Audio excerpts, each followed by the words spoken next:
Good evening dear student. आज की class में मैं आप लोगों के लिए लेकर आया हूँ एक complete guess paper. Dear student, यह गेस पेपर मैंने इस तरीके से तैयार किया है।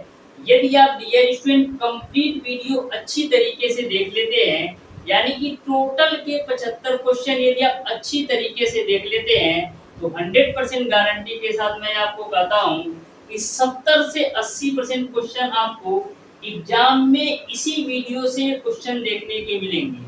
डियर स्टूडेंट, किस पेपर मैंने इस तरीके से तैयार किया है, 10 से 15 साल के जो भी प्रीवियस ईयर पेपर सेट में क्वेश्चन पूछे गए हैं, टोटल क्वेश्चंस को ध्यान में रखते हुए इस गेस पेपर को तैयार किया गया है।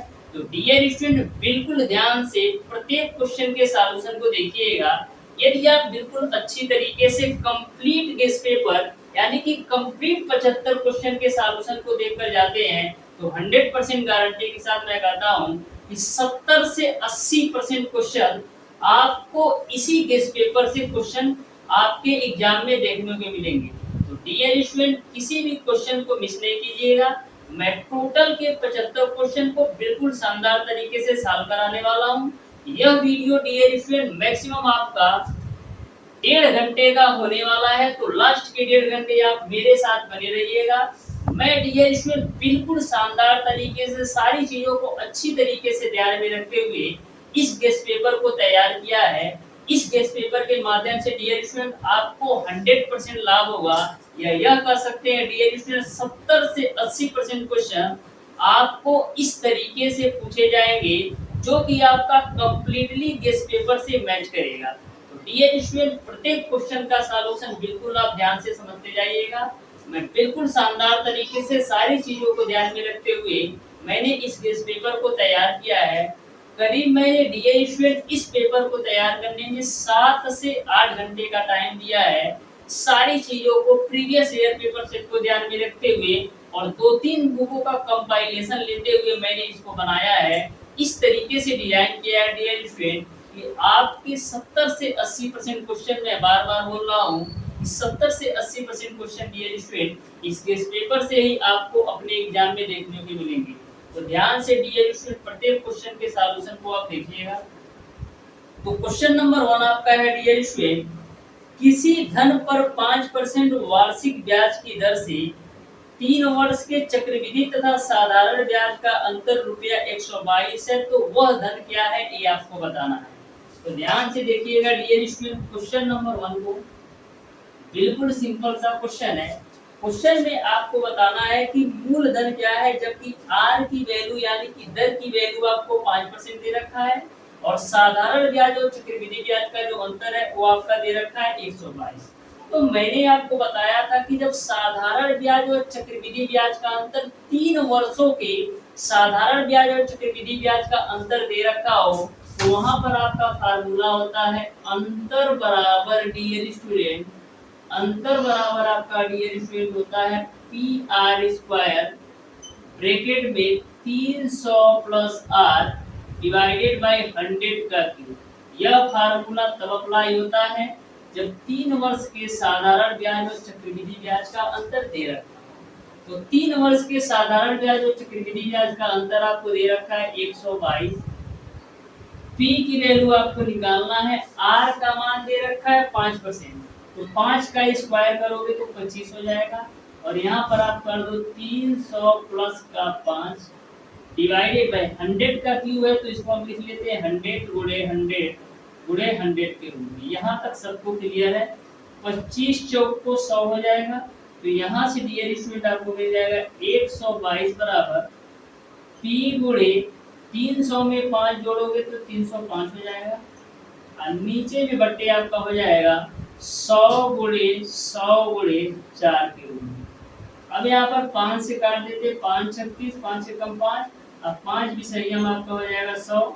61 से काटोगे 122 को तो 2 बार मिल जाएगा, यानी पी की जो वैल्यू मिल जाएगी वो आपको मिल जाएगी 100 गुणे 20 गुणे 4 गुणे 2 के रूप में। तो यहाँ से आप पी का मान निकालोगे, कितना आएगा 4 दूना 8 दूना 16, और 3 तो 0 चिपका दो। इस तरीके से मूलधन का जो मान होगा वो आपका 16,000 होगा। यानी कि क्वेश्चन नंबर 1 का dear student option number B बिल्कुल राइट आंसर होगा। अब देखिएगा डियर स्टूडेंट क्वेश्चन नंबर 2। तो बिल्कुल आप ध्यान से देखिएगा, प्रत्येक क्वेश्चन के सॉल्यूशन को मैं बिल्कुल शानदार तरीके से कवर कराने वाला हूँ। तो क्वेश्चन नंबर 2 को आप ध्यान से देखिएगा। बोला है कोई धन 3 वर्ष में चक्रवृद्धि ब्याज से 3 सहित 3/8 गुना हो जाता है, तो ब्याज की दर क्या होगी ये आपको बताना है। क्वेश्चन नंबर 2 में डियर स्टूडेंट आपको ब्याज की दर क्या है ये आपको बताना है। तो सबसे पहले डियर स्टूडेंट मैं मान लेता हूँ कि जो आपका मूलधन P की वैल्यू है उसको मैं मान लेता हूँ x। क्वेश्चन में ऐसा बोला गया है चक्रवृद्धि ब्याज से 3 सही 3/8 गुना हो जाता है, यानी कि जो आपका मिश्र धन की वैल्यू है वो आपका 3 सही 3/8 x हो जाएगा। क्यों? क्योंकि मैंने मूलधन मान लिया है x, तो मिश्र धन क्या होगा 3 सही 3/8 x। क्योंकि क्वेश्चन में ऐसा बोला गया है कि चक्रवृद्धि ब्याज से 3 सही 3/8 गुना हो जाता है, यानी कि जो मिश्र धन है मूलधन का 3 सही 3/8 गुना हो जाता है। फिर यहाँ पर डियर स्टूडेंट हम फार्मूला लगा लेते हैं। तो आपको पता है चक्रवृद्धि मिश्र धन बराबर होता है मूलधन 1 प्लस r अपान 100 का पावर आपका होता है ये। अब सारी वैल्यू रख दो। तो a की वैल्यू आपका 3 सही 3/8 है, तो 8 3 24 और 3 कितना होगा 27/8 हम लिख सकते हैं। 3 सही 3/8 को 27/8 लिख सकते हैं, इंटू का x है। मूलधन की वैल्यू आपने x माना है 1 प्लस r की वैल्यू इन्होंने दे रखा है डियर स्टूडेंट, r की वैल्यू आपको निकालना है तो r मैं रख दिया, और जो समय का मान है डियर स्टूडेंट वो आपका है 3 साल, तो n की वैल्यू मैंने 3 रख दिया। x से x कैंसिल हो जाएगा, तो यहाँ पर 27/8 है, तो 27/8 मैंने नोट कर लिया। अब देखो 1 प्लस का r अपान 100 का पावर आपका हो जाएगा 3। 27/8 को हम क्या लिख सकते हैं, 27/8 को हम लिख सकते हैं 3/2 का होल क्यूब के रूप में, बराबर आपका हो जाएगा 1 प्लस r अपान 100 की पावर 3। अब देखो दोनों के घाते बराबर हो गए, यानी कि दोनों जगह घाते बराबर हो गए, तो घात से घात आपका कैंसिल हो जाएगा। तो यहाँ से आपको मिलेगा 3/2 बराबर 1 प्लस r अपान 100। यहाँ से आप r की वैल्यू निकाल सकते हो। तो 3/2 आपका है ही, जब एक आपका लेफ्ट साइड आएगा तो माइनस का हो जाएगा, बराबर आपका हो जाएगा r अपान 100। इसको आप सॉल्व कर लो तो क्या करोगे, सॉल्व करोगे तो यहाँ पर 2 नीचे आएगा और 3 में से 2 जाएगा 1, यानी 1/2 मिल जाएगा, बराबर r अपान 100। 2 से काटो 50 बार में जाएगा, यानी r की जो वैल्यू आएगी वो आपको मिल जाएगा 50%। इस तरीके से डियर स्टूडेंट क्वेश्चन नंबर 2 का r की जो वैल्यू आएगी वो आपका 50% होगा, यानी ऑप्शन नंबर डी बिल्कुल राइट आंसर होगा। तो बिल्कुल आप ध्यान से प्रत्येक क्वेश्चन के सॉल्यूशन को समझते जाइए, कहीं से भी डियर स्टूडेंट आपको कोई भी दिक्कत आने वाला नहीं हो। जितने भी क्वेश्चन मैंने लिया है डियर स्टूडेंट बहुत ही सोच समझ के और 15 साल के प्रीवियस ईयर पेपर सेट को ध्यान में रखते हुए लिया है। तो बिल्कुल ध्यान से बिना किसी भी क्वेश्चन को मिस किए सारे क्वेश्चन के सॉल्यूशन को देखिएगा। क्वेश्चन नंबर 3 आपका 40 किलोमीटर प्रति घंटे की चाल से चलती रेलगाड़ी अपने समांतर 25 किलोमीटर प्रति घंटे की चाल से चलते हुए एक व्यक्ति को 48 सेकंड में पार करती है, तो गाड़ी की लंबाई कितनी है ये आपको बताना है। तो बिल्कुल आप ध्यान से समझिएगा।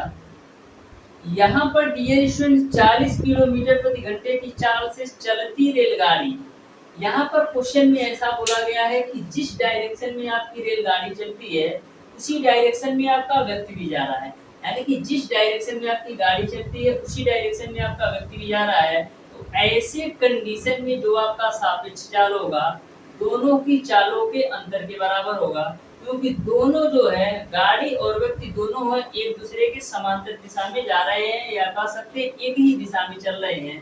तो यहाँ पर आपका सापेक्ष चाल क्या होगा, सापेक्ष चाल निकाल लेते हैं। तो सापेक्ष चाल आपका होगा दोनों की चालों का अंतर। तो दोनों की चालों में कितने का अंतर है, गाड़ी की चाल आपका 40 है और व्यक्ति की चाल आपका 25 है, तो 40 माइनस का हो जाएगा आपका 25 किलोमीटर प्रति घंटा। अब डियर स्टूडेंट 40 में से 25 जाएगा तो 15। अब 15 किलोमीटर प्रति घंटे को आप मीटर प्रति सेकंड में चेक करने के लिए क्या करेंगे, इसमें हम 5/18 से गुणा कर देते हैं, यानी कि आपको मिल जाएगा 75/18 मीटर प्रति सेकंड। ये आपने निकाल दिया औसत चाल का मान। फिर समय आपको दे रखा है 48 सेकंड, यानी टी की वैल्यू आपको दे रखा है 48 सेकंड। तो आपने पढ़ रखा है डियर स्टूडेंट, दूरी बराबर क्या होता है, चाल गुणे समय। दूरी बराबर आपका होता है चाल गुणे समय। अब दूरी में क्या आएगा, दूरी में केवल और केवल आपका टेन की लंबाई आएगी। जो व्यक्ति की लंबाई है वो नगर है, केवल और केवल टेन की लंबाई आएगी। यदि हमें टी की वैल्यू निकाल दो तो हमारा जो है 10 की लंबाई पता चल जाएगा। तो यहाँ पर टी बराबर क्या होगा, चाल आपका है 75/18 और समय आपका है 48 सेकंड, तो 48 हो जाएगा। 6 त्रिक 18 और 6 8 48 हो जाएगा। 3 से काटो तो 3 25 75 हो जाएगा, यानी टी की जो वैल्यू आएगी 25 गुणे 8 कितना हो जाएगा, 200 मीटर। यानी कि जो 10 की लंबाई होगी वो आपका 200 मीटर आएगा। इस तरीके से डियर स्टूडेंट क्वेश्चन नंबर 3 का आपका क्वेश्चन नंबर 3 का ऑप्शन नंबर सी बिल्कुल राइट आंसर हो गया। आप कंफ्यूज मत होइएगा कि व्यक्ति की लंबाई आएगा, इसमें केवल और केवल 10 की लंबाई ली जाएगी, क्योंकि 10 की लंबाई के तुलना में जो व्यक्ति की लंबाई है वो आपका बहुत कम है। जैसे ये आपका ट्रेन है और ये आपका व्यक्ति है, तो क्या ट्रेन की लंबाई की तुलना में व्यक्ति की कुछ लंबाई है, नहीं है। तो इस तरीके से ट्रेन की लंबाई हो या खंबे की लंबाई हो उसको हम नहीं लेते हैं। अब देखिएगा डियर स्टूडेंट क्वेश्चन नंबर 4, तो ध्यान से देखिएगा डियर स्टूडेंट क्वेश्चन नंबर 4 को। क्वेश्चन नंबर 4 आपका है ए तथा बी मिलकर एक कार्य को 12 दिनों में, बी तथा सी मिलकर 15 दिनों में तथा सी तथा ए मिलकर के 20 दिनों में समाप्त कर सकते हैं। सी अकेला उस कार्य को करने में समय लगेगा, ये आपको बताना है कि सी जो है अकेला उस कार्य को कितने दिन में कर लेगा। तो सबसे पहले क्वेश्चन में बोला है ए तथा बी मिलकर एक कार्य को 12 दिनों में, एक कार्य को 12 दिनों में, यानी कि ए और बी मिलकर के एक कार्य को 12 दिनों में निपटा देते हैं, और बी और सी मिलकर के उसी कार्य को 15 दिनों में कर लेते हैं। बी और सी मिलकर के उसी कार्य को 15 दिनों में कर लेते हैं, और सी और ए मिलकर के उसी काम को 20 दिनों में निपटा लेते हैं। तो आपको बताना है कि सी अकेला उस कार्य को कितने दिनों में करेगा। तो सबसे पहले हम टोटल वर्क निकाल लेते हैं। तो टोटल वर्क निकालने के लिए करेंगे क्या, 12 15 और 20 का एलसीएम ले लो तो 60 आएगा। 12 से भाग दोगे 60 में तो 5 आएगा, फिर यहाँ पर 15 से भाग दोगे 60 में तो 4 आएगा, फिर यहाँ पर 20 से भाग दोगे 60 में 3 आएगा। यानी कि ए और बी के कार्य करने की क्षमता 5 है, बी और सी के कार्य करने की क्षमता जो है 4 है, और सी और ए के कार्य करने की क्षमता है वो आपका 3 है। यहाँ तक आपको क्लियर है। अब देखिएगा ए भी आपका 2 बार है, बी भी आपका 2 बार है, और सी भी आपका 2 बार है। इसको हम क्या लिख सकते हैं, 2 of A plus B plus C के रूप में। तो 2 of A plus B plus C की क्षमता कितनी है, 5 4 9 3 12 है। तो यहाँ पर 2 से काट दो तो 2 छक्का 12 है, यानी ए बी और सी की जो क्षमता है वो आपका है 6। आपको निकालना है सी की क्षमता, क्योंकि टोटल काम को सी कितने दिनों में करेगा ये आपको निकालना है। तो ए और बी का कितना है, तो ए और बी का यदि 5 है तो यहाँ पर आप सी का निकाल सकते हैं। तो ए और बी का 5 होगा और ए बी सी का 6 है, तो सी का मान कितना आएगा 1, यानी कि जो सी की क्षमता है वो आपका 1 आ जाएगा। अब देखिएगा टोटल जो वर्क है डियर स्टूडेंट वो आपका है 60। इस 60 काम को 1 की दर से करने में सी को कितना दिन लगेगा, 60 दिन लगेगा। इस तरीके से डियर स्टूडेंट 60 दिन में सी जो है पूरे काम को कंप्लीट कर लेगा। यानी कि क्वेश्चन नंबर 4 का dear student option number D बिल्कुल राइट आंसर। अब देखिएगा डियर स्टूडेंट क्वेश्चन नंबर 5, तो क्वेश्चन नंबर 5 को आप ध्यान से देखिएगा। ये भी क्वेश्चन आपका बिल्कुल सिंपल सा क्वेश्चन है। क्वेश्चन नंबर 5 है आपका, 4 पुरुष और 6 लड़के किसी कार्य को 4 दिन में समाप्त करते हैं, जबकि उसी कार्य को 2 पुरुष और 4 लड़के 7 दिन में समाप्त कर सकते हैं, तो 10 पुरुष और 8 लड़के उसे पूरा कितने दिन में कर लेंगे, ये आपको बताना है। तो बिल्कुल सिंपल सा इसका भी आंसर है, ध्यान से देखिएगा। क्वेश्चन में ऐसा बोला गया है कि 4 पुरुष और 6 लड़के किसी कार्य को 4 दिन में, 4 मैन और 6 लड़के यानी कि 6 बॉय किसी कार्य को डियर स्टूडेंट 4 दिन में समाप्त कर लेते हैं। फिर आगे क्वेश्चन में बोला गया है कि उसी कार्य को 2 पुरुष और 4 लड़के यानी कि 2 पुरुष और 4 लड़के जो है उसी कार्य को डियर स्टूडेंट 7 दिन में समाप्त कर सकते हैं। तो आपको यह बताना है कि 10 पुरुष और 8 लड़के उस कार्य को कितने दिन में करेंगे। तो सबसे पहले हम 4 का मल्टीप्लाई कर लेते हैं ब्रैकेट के अंदर, तो हो जाएगा आपका 16m प्लस का 24b बराबर आपका हो जाएगा 14m प्लस का 28b के रूप में। अब देखो 16m में से 14m घटाओगे तो 2m मिलेगा, बराबर 28b में से 24b घटाओगे तो 4b मिलेगा। यहाँ से m और b का अनुपात आप निकाल सकते हो, तो 2 दूना 4 हो जाएगा, यानी m और b का जो अनुपात होगा वो आपका 2:1 होगा, यानी m की क्षमता जो है 2 हो जाएगी और b की क्षमता आपका 1 हो जाएगी। अब डियर स्टूडेंट आप टोटल वर्क निकाल सकते हो, चाहे यहाँ से निकालो चाहे आप यहाँ से निकालो, दोनों जगह से समान आना है। तो टोटल वर्क निकाल लेते हैं। तो टोटल वर्क कितना है, टोटल वर्क डियर स्टूडेंट आपका है 4m प्लस का 6b इंटू का 4 के रूप में, सारी वैल्यू रख दो तो 4 n की वैल्यू आपका 2 है प्लस का 6 गुणे b की वैल्यू 1 है इंटू का आपका हो जाएगा 4। तो टोटल हो गया कितना आएगा, 4 दूना 8 और 6 14, 14 चौको कितना होगा 56, यानी कि जो टोटल वर्क है वो आपका 56 है। इस 56 काम को 10 पुरुष और 8 लड़के कितने दिन में करेंगे ये आपको बताना है। इस 56 काम को डियर स्टूडेंट 10 पुरुष और 8 लड़के कितने दिन में करेंगे ये आपको बताना है। तो टोटल काम है 56, 10 गुणे एक आदमी की क्षमता 2 है और एक लड़के की क्षमता 1 है, तो यहाँ से आपका हो जाएगा 56 बट्टे 10 दूना 20 और 8 28, यानी 28 दूना कितना हो जाएगा 56, यानी कि 2 दिन में जो है पूरा काम कंप्लीट हो जाएगा। इस तरीके से डियर स्टूडेंट क्वेश्चन नंबर 5 का ऑप्शन नंबर बी सही हो जाएगा, यानी कि 10 पुरुष और 8 लड़के उसी काम को 2 दिन में कर लेंगे। अब देखिएगा डियर स्टूडेंट क्वेश्चन नंबर 6, ध्यान से देखिएगा डियर स्टूडेंट क्वेश्चन नंबर 6 को भी। क्वेश्चन नंबर 6 आपका है dear student 9x² minus x² minus 4 का होल स्क्वायर का गुणनफल किस प्रकार किया जा सकता है ये आपको बताना है। तो देखिएगा बिल्कुल ध्यान से, क्वेश्चन में दे रखा है 9x का स्क्वायर माइनस का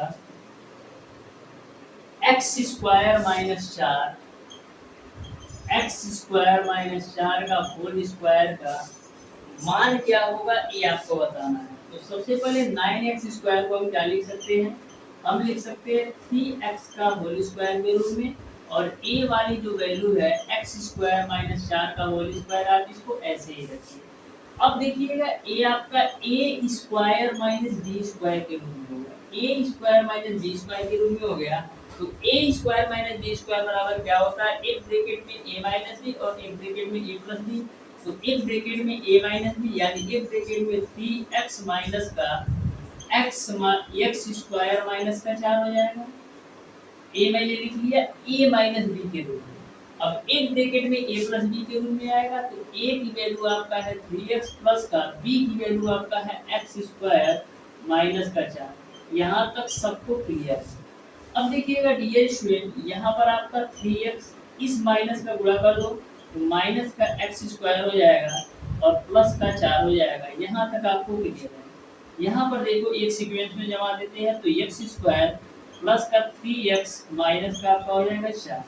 अब देखिएगा इस वाली वैल्यू में से मैं माइनस कॉमन ले लेता हूँ, तो माइनस जब कॉमन लोगे तो आपका हो जाएगा x², केवल इसमें से मैं माइनस कॉमन ले रहा हूँ, तो ये आपका हो जाएगा x² माइनस का 3x माइनस का 4 के रूप में, और ए वाली वैल्यू आपको ऐसे ही रखना है x square plus 3x plus का सॉरी माइनस का 4 के रूप में।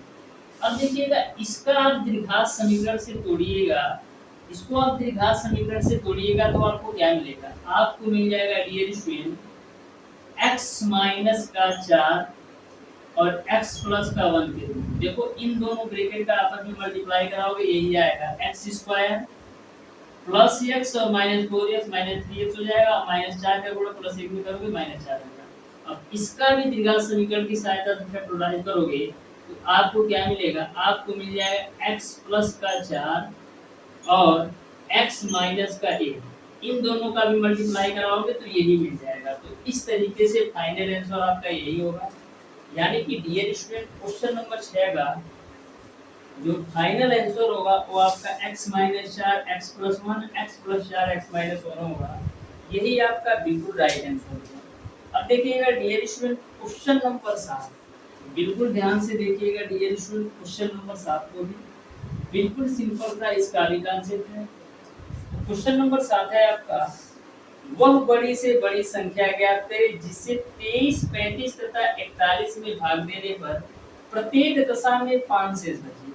तो कभी भी आपको बड़ी से बड़ी संख्या ज्ञात करने के लिए बोले तो हमेशा आपको मौसा निकालना होता है। बड़ी से बड़ी संख्या ज्ञात करने के लिए बोले तो हमेशा आपको मौसा निकालना होता है। बोला है प्रत्येक दशा में 5 शेष बचता है, तो सबसे पहले हम 5 5 इन तीनों संख्याओं से घटा देते हैं। तो पहली संख्या आपका है 23, दूसरी संख्या आपको दे रखा है 35 और तीसरी संख्या आपको दे रखा है 41। तो सबसे पहले 5 5 सब में से घटा लो, तो सब में से मैंने 5 5 घटा लिया तो यहाँ पर आपको मिलेगा 18, यहाँ पर आपको मिलेगा 30 और यहाँ पर आपको मिल जाएगा 36। अब करना क्या है, 18 30 और 36 का मौसा निकाल लो। तो 18 30 और 36 का मौसा क्या आएगा, 18 को लिख सकते हैं 6 गुणे 3 के रूप में, 36 को 30 को लिख सकते हैं 6 गुणे 5 के रूप में और 36 को लिख सकते हैं 6 गुणे 6 के रूप में। अब इन तीनों का मौसा क्या होगा, तो इन तीनों में कॉमन क्या है, केवल और केवल 6 है। इस तरीके से जो मौसा होगा 6 आएगा, यानी कि जो बड़ी से बड़ी संख्या होगी वो आपका 6 आएगा, जिससे भाग देने पर जिससे 23, 35 और 41 में भाग देने पर प्रत्येक दशा में 5 शेष आएगा। तो ध्यान में रखिएगा, बड़ी से बड़ी संख्या ज्ञात करने के लिए पूछे तो सबसे पहले जो शेषफल आता है उसको आप दी गई संख्याओं में से घटा लीजिए, फिर शेषफल घटाने के बाद इन तीनों का मौसा निकाल दो, जो मौसा आएगा वही आंसर होगा। अब देखिएगा ये स्टूडेंट क्वेश्चन नंबर 8, तो क्वेश्चन नंबर 8 को भी आप बिल्कुल ध्यान से देखिएगा। क्वेश्चन नंबर 8 है आपका डियर स्टूडेंट दे रखा है x plus Y plus Z, x plus Y plus Z और नीचे में आपको दे रखा है x inverse y inverse, x inverse y inverse plus का y inverse z inverse plus का z इनवर्स x इनवर्स। इसका मान क्या होगा ये आपको बताना है, ये आपको बताना है। तो ध्यान से देखिएगा कैसे सॉल्व करना है। तो सबसे पहले डियर स्टूडेंट ऊपर आपका x प्लस वाई प्लस का जेड है, तो x plus Y plus Z रख दिया। x इनवर्स y इनवर्स को हम क्या लिख सकते हैं, हम लिख सकते हैं 1/xy के रूप में और y इनवर्स z इनवर्स को लिख सकते हैं 1/yz के रूप में और z इनवर्स x इनवर्स को लिख सकते हैं 1/xz के रूप में। अब देखिएगा ऊपर तो आपका x प्लस y प्लस का z है, नीचे में देखिए x y y z और z x का एलसीएम लोगे तो मिलेगा आपको x y z। यहाँ पर हम इसको इस वाली वैल्यू को एलसीएम लेके सॉल्व करते हैं तो एलसीएम x y z आएगा। यहाँ पर जब x y से x y z में भाग दोगे तो यहाँ से आपको मिलेगा z और यहाँ पर y z से x y z में भाग दोगे तो यहाँ से मिलेगा x और यहाँ पर x z से x y z में भाग दोगे तो y मिलेगा। x plus Y plus Z, x plus Y plus Z cancel हो जाएगा तो फाइनल आंसर आपको मिलेगा x y z। इस तरीके से डियर स्टूडेंट क्वेश्चन नंबर 8 का ऑप्शन नंबर ए बिल्कुल राइट आंसर। अब देखिएगा डियर स्टूडेंट क्वेश्चन नंबर 9, तो ध्यान से देखिएगा क्वेश्चन नंबर 9 को, बिल्कुल सिंपल सा इसका भी कॉन्सेप्ट है। क्वेश्चन नंबर 9 आपका है डियर स्टूडेंट जो कि आपका लघुगणक से है। तो ध्यान से देखिएगा क्वेश्चन नंबर 9 को, प्रत्येक क्वेश्चन अपने आप में अति महत्वपूर्ण है, तो किसी भी क्वेश्चन को आपको मिस नहीं करना है। दे रखा है log x क्यूब माइनस का 1, log x क्यूब माइनस का 1 माइनस का log x स्क्वायर प्लस का x प्लस का 1, इसका मान क्या होगा ये आपको बताना है। तो देखो ये जो वैल्यू दे रखा है log m माइनस का log n के रूप में दे रखा है, log m minus log n के रूप में दे रखा है। तो log m minus log n को आप क्या लिख सकते हैं, log m बटे n के रूप में। तो m की वैल्यू आपका है x क्यूब माइनस का 1 बटे n की वैल्यू आपका है x square plus x plus 1। यहाँ तक आपको क्लियर है। अब देखिएगा log तो log मैंने लगा दिया, ये आपका x क्यूब माइनस 1 को हम क्या लिख सकते हैं, 1 को तो हम इस तरीके से भी लिख सकते हैं, 1 को हम लिख सकते हैं 1 का क्यूब के रूप में, क्योंकि 1 का क्यूब करोगे तो 1 ही रहने वाला है, उसमें कोई डिफरेंस आने वाला नहीं है। अब डियर स्टूडेंट x क्यूब है तो इसको आप x क्यूब लिख सकते हो। तो यहाँ पर ऊपर वाली जो वैल्यू है a क्यूब माइनस के b क्यूब के रूप में a क्यूब माइनस का b क्यूब का फार्मूला लगा दो तो एक ब्रैकेट में आपका हो जाएगा a माइनस b, एक ब्रैकेट में a square plus b square plus का a इंटू b यानी x गुणे 1 करोगे तो x मिल जाएगा, और नीचे में आपका x square plus x plus 1 है, x स्क्वायर x प्लस 1 से x square x plus 1 cancel, तो फाइनली आपको मिल जाएगा log x माइनस 1 बराबर आपको 0 हो जाएगा। यहाँ तक आपको क्लियर है। आपको x की वैल्यू लाना है, ध्यान से देखिएगा log x माइनस का 1 0 किसके बराबर होता है, लघुगणक में log 1 की जो वैल्यू होती है 0 होती है, यानी कि 0 की जगह पर हम क्या लिख सकते हैं log 1, क्योंकि log 1 की वैल्यू 0 होती है, तो log से log खत्म हो जाएगा। तो यहाँ से डियर स्टूडेंट आपको क्या मिलेगा, यहाँ से आपको मिल जाएगा x माइनस का 1 बराबर 1, तो x बराबर कितना मिल जाएगा 2। इस तरीके से x की जो वैल्यू आएगी वो आपका 2 मिलेगा, यानी कि क्वेश्चन नंबर 9 का ऑप्शन नंबर सी बिल्कुल राइट आंसर होगा। क्वेश्चन नंबर 10, तो ध्यान से देखिएगा डियर स्टूडेंट, क्वेश्चन नंबर 10 भी बिल्कुल सिंपल सा, इसका भी कॉन्सेप्ट है। प्रत्येक क्वेश्चन डियर स्टूडेंट आपके आईईआरटी एंट्रेंस एग्जाम 2023 में छपने वाले क्वेश्चन है, जो कि मैंने बिल्कुल शानदार तरीके से सारी चीजों को कवर करते हुए बनाया है। तो क्वेश्चन नंबर 10 आपका डियर स्टूडेंट आपको दे रखा है x बराबर आपको दे रखा है रूट ओवर 12 प्लस का रूट ओवर 12 प्लस का root over 12 plus dot dot dot infinity. तो इसमें आपको x की वैल्यू क्या आएगी ये आपको बताना है। तो ध्यान से क्वेश्चन को देखिएगा, x बराबर root over 12 plus root over 12 plus root over 12 के रूप में दिया है। तो मैं क्या करता हूँ, यदि आपका 12 12 12 ऐसे इंफिनिटी टाइम है यानी कि अनंत टाइम है, तो मैं क्या करता हूँ केवल एक 12 को लेकर के इन सारे 12 की जगह पर x भी मैं लिख सकता हूँ, क्योंकि कड़ी में 12 प्लस कड़ी में 12 प्लस कड़ी में 12 अनंत 12 है। तो मैं केवल करता क्या हूँ, केवल एक कड़ी में 12 को बाहर निकाल करके और सारे की जगह पर मैं x यूज कर सकता हूँ। तो यहाँ पर आपका हो जाएगा x बराबर कड़ी में 12 प्लस का x के रूप में, क्योंकि मैंने एक कड़ी में 12 को छोड़ करके इन सारे की जगह पर मैंने x यूज कर लिया, क्योंकि x बराबर कड़ी में 12 अनंत 12 है। तो यहाँ से डियर स्टूडेंट दोनों बच्चों का वर्ग कर दो तो x स्क्वायर बराबर आपको मिल जाएगा 12 प्लस का x। तो यहाँ से मिलेगा x स्क्वायर माइनस का x माइनस का 12 बराबर 0। इसका आप द्विघात समीकरण से सॉल्व करेंगे तो क्या मिलेगा, आपको मिल जाएगा डियर स्टूडेंट x माइनस का 4 एक ब्रैकेट में x प्लस का 3। यह मैं कैसे लिखता हूँ, देखो ध्यान, -4 गुणे +3 करोगे 12, यानी कि यहाँ पर आपको माइनस भी 12 लाना है।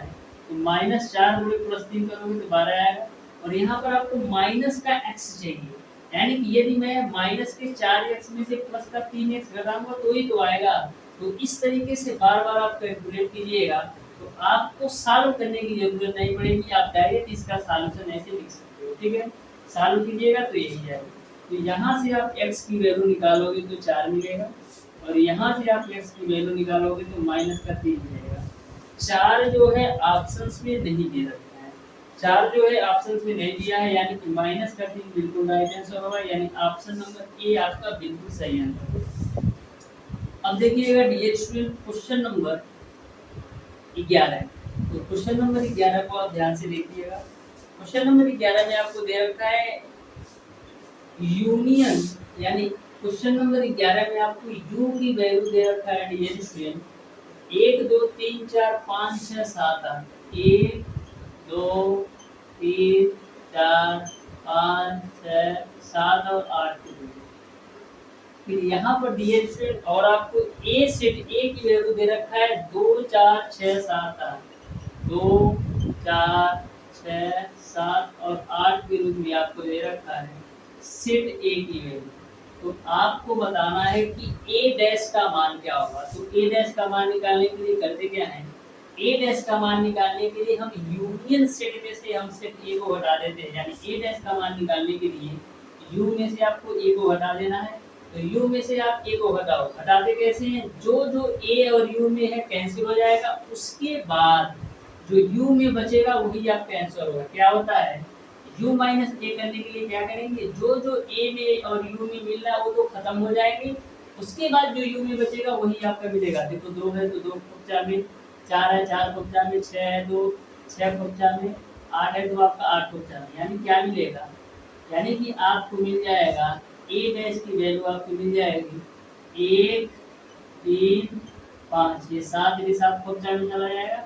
तो इस तरीके से 1 3 5 मिल जाएगा। 1 3 5 क्या है, एक प्रकार की विषम संख्या है और यह 7 से कम है।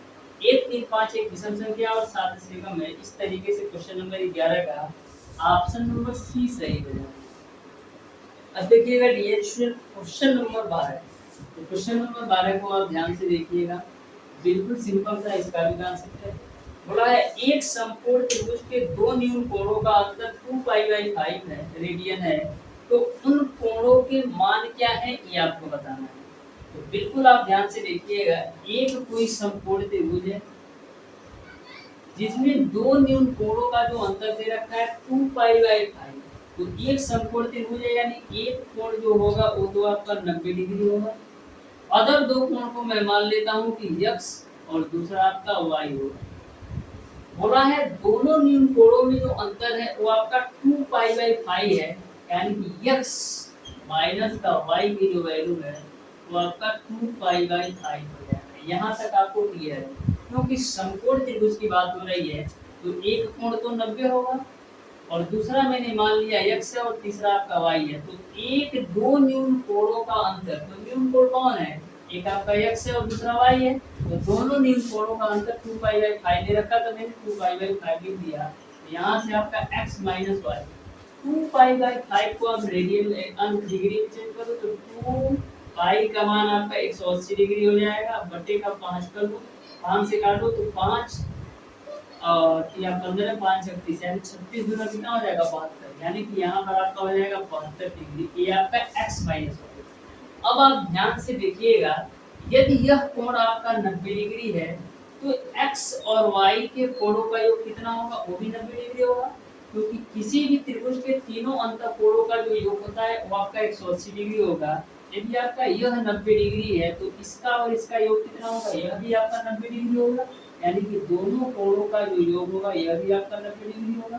तो इसको आप एक मान करके, इसको आप दो मान करके जोड़ दो तो ये आपका खोचा में चला जाएगा। तो 2x बराबर कितना मिलेगा, 2 और 9 7 16, 2 से काटो तो 2 और 3 16, 2 1 9, यानी x की वैल्यू आपका 81 डिग्री है।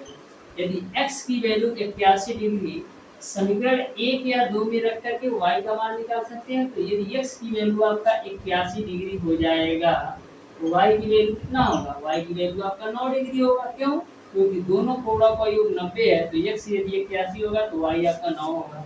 इस तरीके से दोनों कोण 81 और 9 डिग्री होंगे, यानी ऑप्शन नंबर सी बिल्कुल राइट आंसर होगा। 81 और 9 डिग्री दोनों न्यून कोण होंगे। क्वेश्चन नंबर 13 को आप बिल्कुल ध्यान से समझिएगा, जो कि आपका त्रिकोणमिति से क्वेश्चन पूछा गया है। त्रिकोणमिति को मैं बार-बार बोलता हूँ, त्रिकोणमिति एक ऐसा पोर्शन है डियर स्टूडेंट जिससे आपके एग्जाम में 10 से 12 क्वेश्चन देखने को मिलेगा। तो ध्यान से देखिएगा क्वेश्चन नंबर 13 को भी। क्वेश्चन नंबर 13 आपका dear student cos a minus sin a बराबर आपको दे रखा है cos a माइनस का साइन ए बराबर आपको दे रखा है कौड़ी में 2 साइन ए, कौड़ी में 2 साइन ए। तो आपको बताना है डियर स्टूडेंट कास ए प्लस साइन ए का मान क्या होगा। कास ए प्लस साइन ए का मान क्या होगा। सबसे पहले हम दोनों पक्षों का वर्ग कर देते हैं। तो दोनों पक्षों का वर्ग करोगे तो क्या होगा, कास ए माइनस का साइन ए का होल स्क्वायर हो जाएगा। और जब राइट साइड का वर्ग करोगे तो आपको मिल जाएगा 2 साइन स्क्वायर ए। यहाँ तक आपको क्लियर है।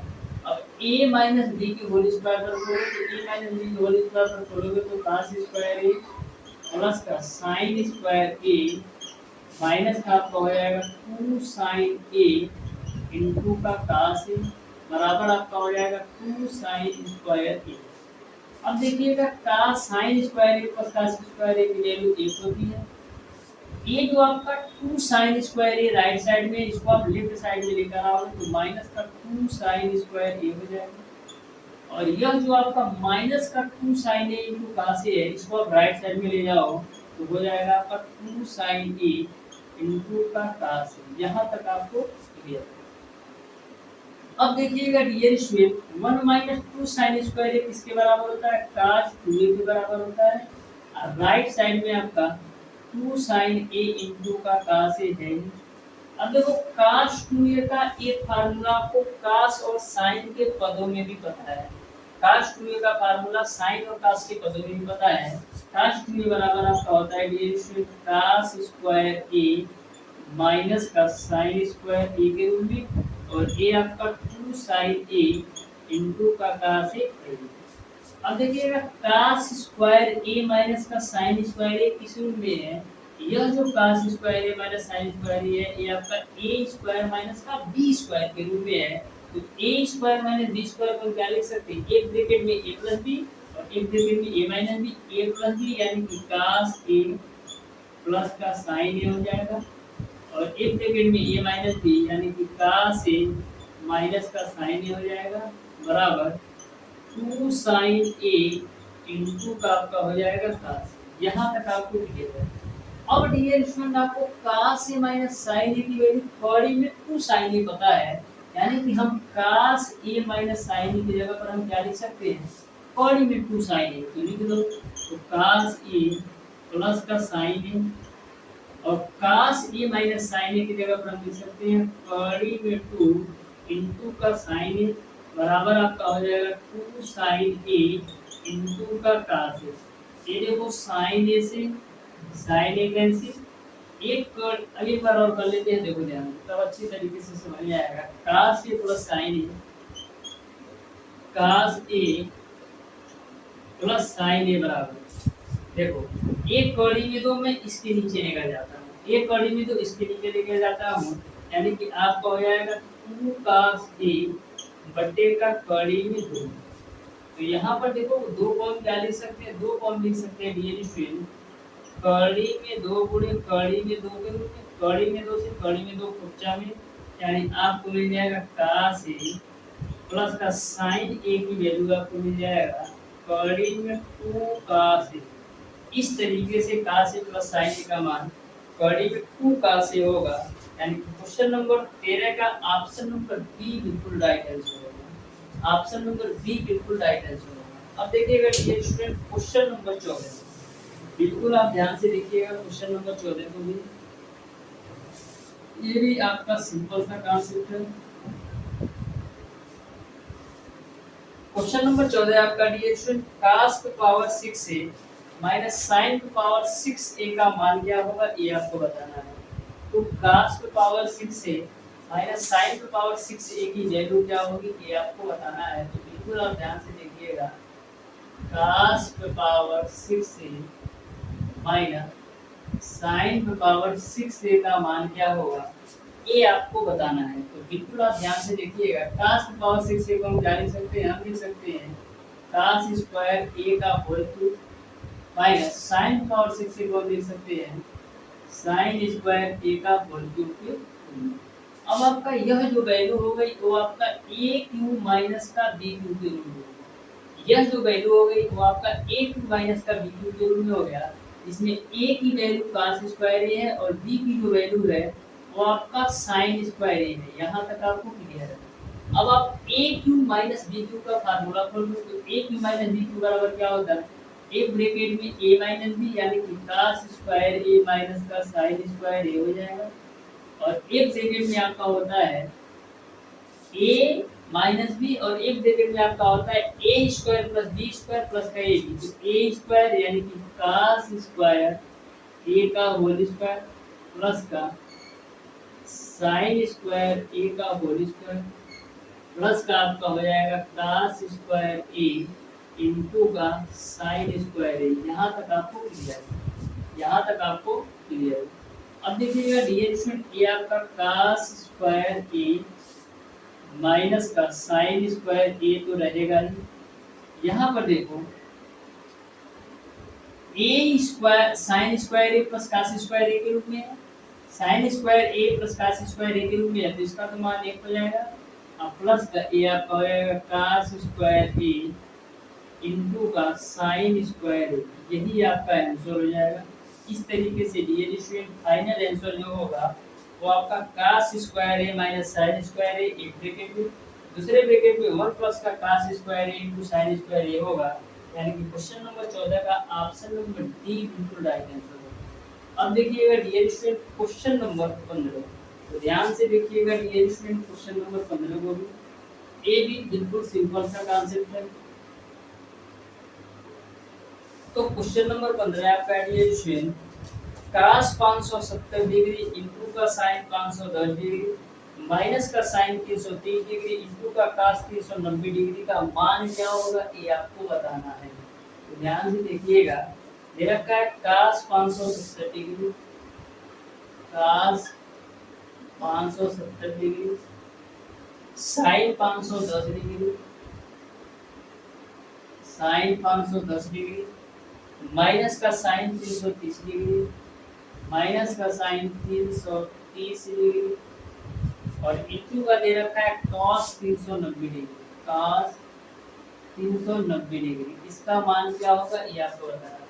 तो cos 570 को हम क्या लिख सकते हैं, cos 570 को हम लिख सकते हैं cos 360 प्लस का 210 डिग्री इंटू का साइन 510 को हम क्या लिख सकते हैं 360 प्लस का 150 डिग्री, माइनस का साइन 330 को हम क्या लिख सकते हैं साइन 360 माइनस का 30 डिग्री, और cos 390 को हम क्या लिख सकते हैं cos 360 प्लस का 30 डिग्री। यहाँ तक सबको समझ में आया होगा। अब देखिएगा cos 360 प्लस का थीटा, cos 360 प्लस का थीटा किस चतुर्थांश में है, तो cos 360 प्लस का थीटा पहले चतुर्थांश में है, और पहले में आल पॉजिटिव होते हैं, तो cos 360 प्लस थीटा आपका हो जाएगा cos थीटा यानी कि cos 210 डिग्री इंटू का sin 360 प्लस थीटा आपका हो जाएगा sin थीटा यानी कि sin 150 डिग्री, माइनस का sin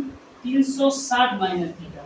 तो 360 माइनस थीटा किस चतुर्थांश में है, तो 360 माइनस थीटा होता है वो चौथे चतुर्थांश में होता है, और चौथे में केवल आपका cos और sec पॉजिटिव होता है, लेकिन ये तो आपका है साइन, ये तो आपका है साइन यानी कि माइनस के साथ आएगा, तो ये आपका हो जाएगा माइनस का साइन 30 डिग्री इंटू का cos 360 प्लस थीटा आपका हो जाएगा cos थीटा यानी कि cos 30 डिग्री। यहाँ तक सबको समझ में आया होगा। अब देखिएगा cos 210 डिग्री को हम क्या लिख सकते हैं, हम लिख सकते हैं cos 180 प्लस का 30 के रूप में, sin 150 को हम क्या लिख सकते हैं sin 180 माइनस का 30 के रूप में। इस माइनस का गुणा करा दो तो माइनस माइनस प्लस हो जाएगा, sin 30 का मान 1/2 और cos 30 का मान कड़ी में 3/2। अब देखना dear student cos 180 plus theta, cos 180 plus theta किस चतुर्थांश में है, तीसरे चतुर्थांश में है cos 180 प्लस थीटा, और तीसरे में केवल 10 और cot पॉजिटिव होते हैं, लेकिन ये तो आया है cos यानी माइनस के साथ आएगा, माइनस का हो जाएगा cos 30 डिग्री इंटू का sin 180 माइनस थीटा आपका किसरे चतुर्थांश में, दूसरे में है, अब दूसरे में sin और cosec पॉजिटिव होता है, तो ये भी sin है यानी ये भी पॉजिटिव होगा, यानी कि आपका हो जाएगा sin 30 डिग्री प्लस का इसको गुणा करा लो तो कॉलिंग 3/4 हो जाएगा, अब देखो काश 30 अंश का मान कितना होता है, माइनस का कड़ी में 3/2 और साइन 30 अंश का मान 1/2 प्लस का कड़ी में 3/4। तो देखो ए भी कड़ी में 3/4, ए भी कड़ी में 3/4, बच्चा में तो फाइनली मिल जाएगा 0। इस तरीके से क्वेश्चन नंबर 15 का ऑप्शन नंबर ए सही हो जाएगा, 0 बिल्कुल राइट आंसर होगा। क्वेश्चन नंबर 16 को आप ध्यान से देखिएगा, जो कि आपका बिल्कुल सिंपल और अच्छे कॉन्सेप्ट पर है। तो ध्यान से देखिएगा क्वेश्चन नंबर 16 को भी। क्वेश्चन नंबर 16 आपको दे रखा है dear student, tan 135 degree divided by sin 225 degree गुणे sin 37 degree divided by cos minus का 30 डिग्री इनटू का cos 315 degree divided by cos 53 degree का मान क्या है ये आपको बताना है।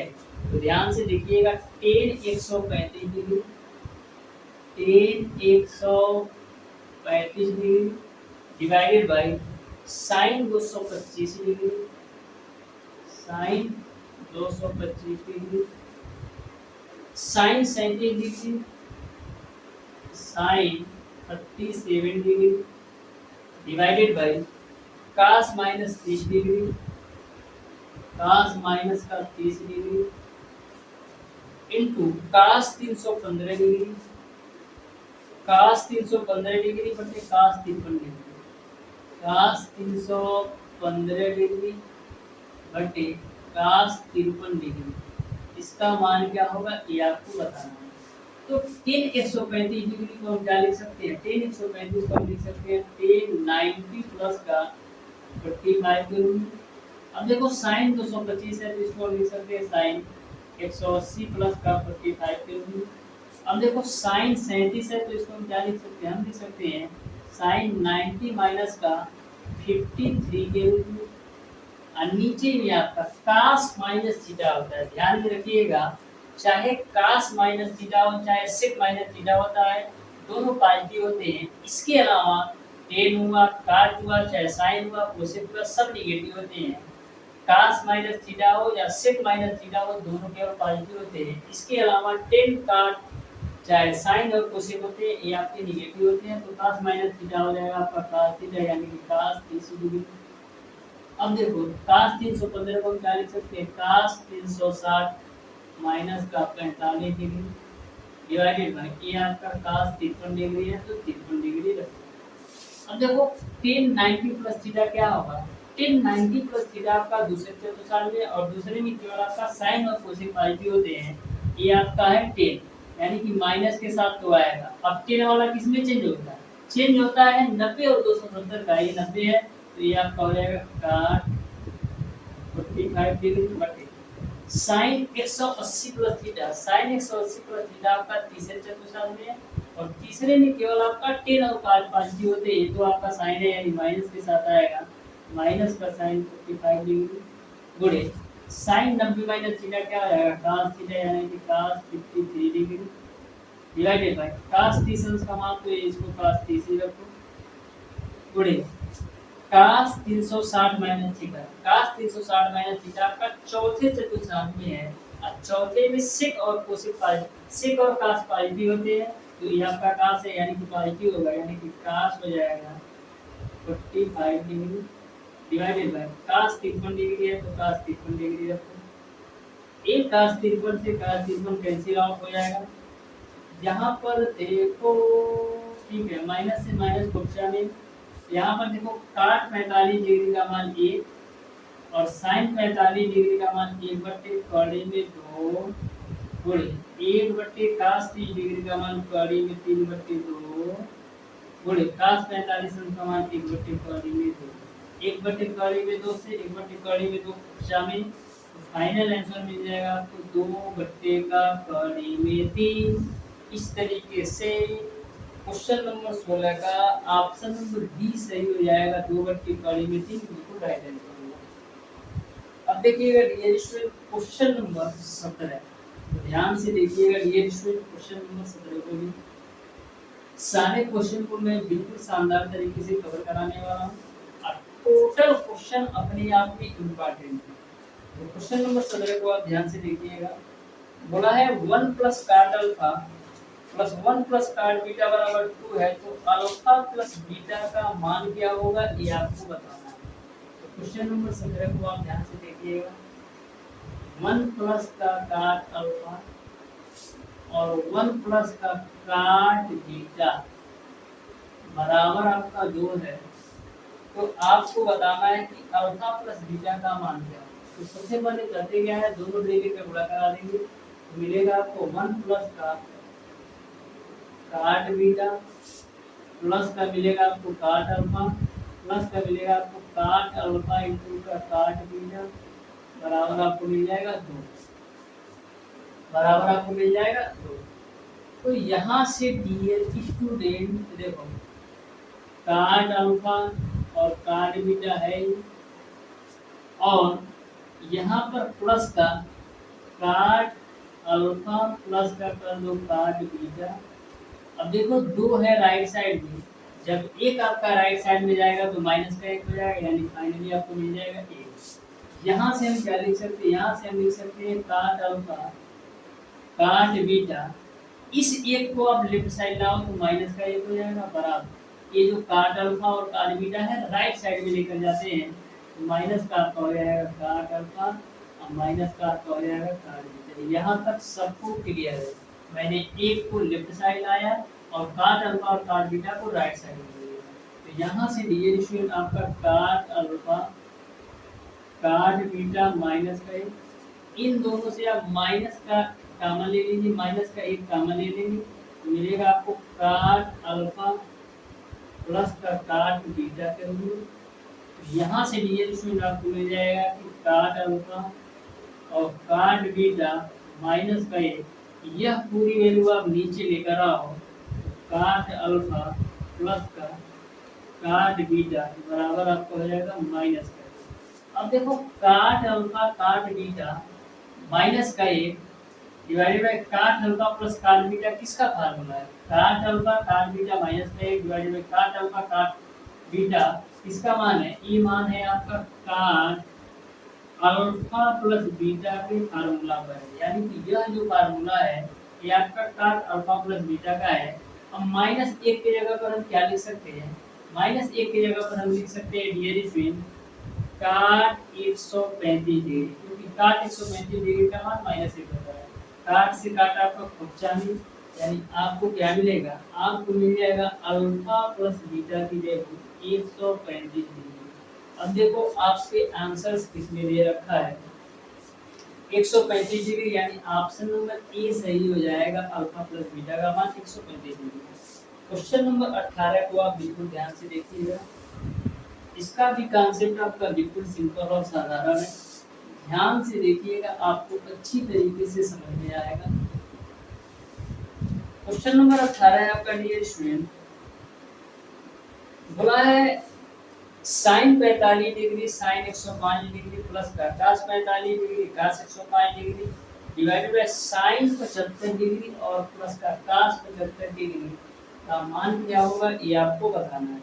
तो बिल्कुल आप ध्यान से देखिएगा, क्वेश्चन दे रखा है आपको sine 45 degree sine 105 degree plus का cos 45 डिग्री और cos 105 डिग्री डिवाइडेड बाय आपको दे रखा है साइन 75 डिग्री प्लस का cos 75 degree sine 75 degree plus का cos 75 डिग्री का मान क्या होगा आपको बताना है। तो बिल्कुल आप ध्यान से देखिएगा, ऊपर वाली वैल्यू को आप ध्यान से देखिएगा, तो cos a cos b plus का साइन ए साइन बी के रूप में दिया है। ऊपर वाली value cos a cos b plus का साइन ए साइन बी के रूप में दिया है, तो cos a cos b plus का साइन ए साइन बी किसका फार्मूला होता है, cos a माइनस b का होता है। cos a cos b plus का साइन ए साइन बी किसका फार्मूला होता है, cos a माइनस b का, यानी आपका हो जाएगा cos 105 माइनस का 45। अब देखो साइन 75 डिग्री का मान आपका होता है कॉली में 3 घन 1/2 का 2 का डिग्री, और वहीं पर cos 75 डिग्री का मान जो होता है कॉली में 3 माइनस का 1/2 का 2 का डिग्री। इसको आप याद कर लीजिएगा साइन 75 और cos 75 डिग्री का मान, तो आपका क्वेश्चन सिंपल हो जाएगा। वैसे आप इसको फार्मूला से भी निकाल सकते हो। cos 75 में कैसे निकालोगे? cos 45 प्लस का 6 यानी कि cos a प्लस b का फार्मूला लगाना होगा। तो यहाँ से आप ध्यान से देखो, cos 160 माइनस 45 cos 60 डिग्री, तो ये आपका हो जाएगा cos 60 डिग्री। और नीचे वाली वैल्यू को एलसीएम लेके सॉल्व करो, तो एलसीएम तो आएगा आपको 2 कड़ी में 2, आप ऊपर आपको मिल जाएगा कड़ी में 3 प्लस का 1 प्लस का कड़ी में 3 माइनस का 1, आई माइनस से प्लस 1 कैंसिल हो जाएगा। तो cos 60 डिग्री का मान 1/2, और कड़ी में 3 जोड़ोगे तो 2 कड़ी में 3 हो जाएगा, बटेगा आपका 2 कड़ी में 2, ठीक है ना। अब देखिएगा यहाँ से आपका ये वाली वैल्यू ऊपर जाएगी, यानी ऊपर में जो वैल्यू आएगी तो आपका 2 कड़ी में 2 हो जाएगा, और ये आपका 2 का गुणा 2 कड़ी में 3 होगा, 2 का गुणा 2 कड़ी में 3 होगा, आई 2 से आई 2 कच्चा में, तो फाइनली आपको मिल जाएगा कड़ी में 2। इस 2 को हम क्या लिख सकते हैं? इस 2 को हम लिख सकते हैं कड़ी में 2 गुणे 2 के रूप में। आपका कड़ी में 3 ऑलरेडी है ही, है कड़ी में 2, है कड़ी में 2 कच्चा में, तो 1/2 कड़ी में 2 गुणे कड़ी में 3 को हम क्या लिख सकते हैं? 1/2 कड़ी में 6। यही आपका आंसर होगा। इस तरीके से क्वेश्चन नंबर 18 का ऑप्शन नंबर सी सही है। अब देखिएगा डियर स्टूडेंट क्वेश्चन नंबर 19, तो ध्यान से देखिएगा डियर स्टूडेंट क्वेश्चन नंबर 19 को। ये भी आपका बिल्कुल सिंपल और आसान सा क्वेश्चन है।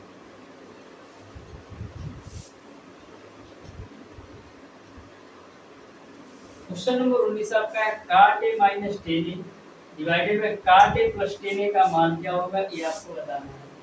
क्वेश्चन नंबर 19 आपका है cot a माइनस का tan a divided by cot a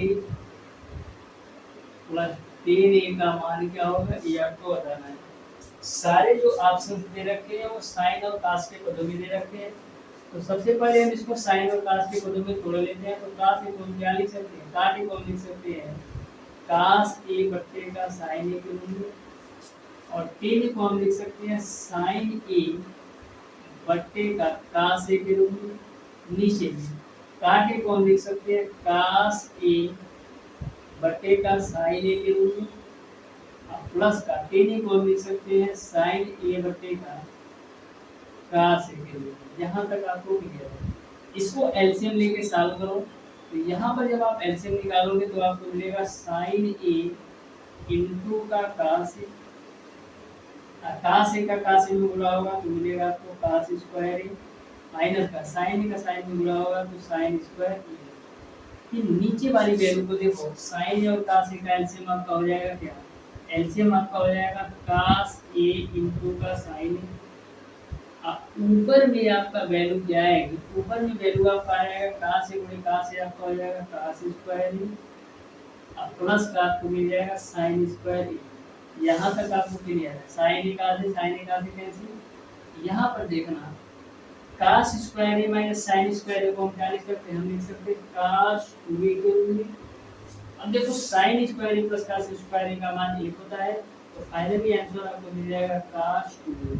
इस तरीके से डियर स्टूडेंट क्वेश्चन नंबर 19 का ऑप्शन नंबर बी बिल्कुल राइट आंसर होगा। cos 2a बिल्कुल राइट आंसर होगा। अब देखिएगा डियर स्टूडेंट क्वेश्चन नंबर 20, तो ध्यान से देखिएगा डियर स्टूडेंट क्वेश्चन नंबर 20 को भी।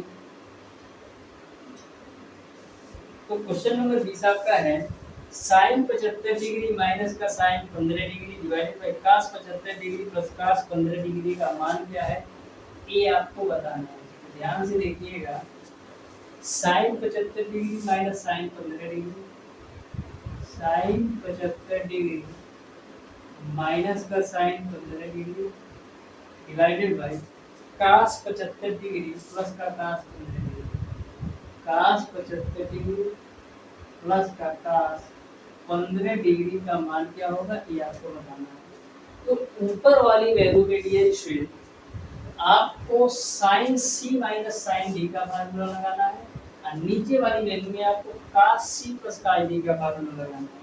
तो dear student sine C minus sine D का फार्मूला क्या होता है? 2 cos C plus D by two, C की वैल्यू आपका है 75, डी की वैल्यू आपका है 15 डिवाइडेड बाई टू, इंटू का आपका होता है sine C minus D by two, two का C plus D by two into sine C minus D by two, तो सी की वैल्यू आपका है 75 और डी की वैल्यू आपका है 15 डिवाइडेड बाई टू हो जाएगा। नीचे में बट्टे cos c plus cos d का फार्मूला क्या होता है, two cos c plus D by two यानी कि 75 plus 15 divided by two into का c minus D by two यानी कि 75 माइनस 15 डिवाइडेड बाई टू हो जाएगा। आई दो से आई दो 95, तो यहाँ से देखो क्या मिलेगा, कास 75 और 15 90, 90 बटे 2 कितना होगा 45 डिग्री इंटू का साइन 75 माइनस 15 कितना होगा 60 और 60 बटे 2 बराबर कितना मिलेगा साइन 30 डिग्री। नीचे में देखो कास है तो कास रखो, 75 और 15 90, 90 बटे 2 कितना होगा 45 डिग्री उड़ेगा।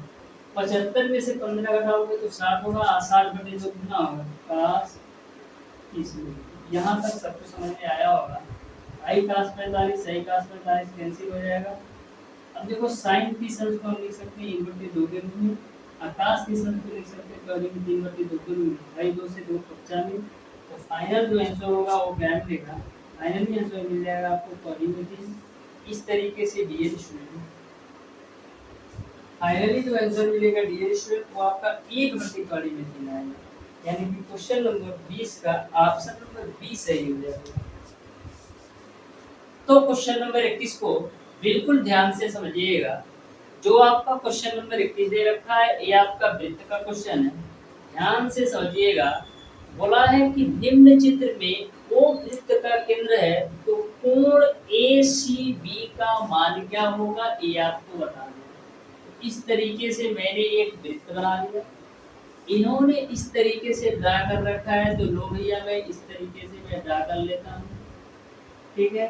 ये आपका इस तरीके से इन्होंने बना रखा है, ठीक है। अब देखिए नामकरण इन्होंने कर रखा है, ये B पॉइंट है, ये आपका C पॉइंट है, ये आपका O पॉइंट है। यहाँ पर जो कोण दे रखा है इन्होंने 120 डिग्री का दे रखा है।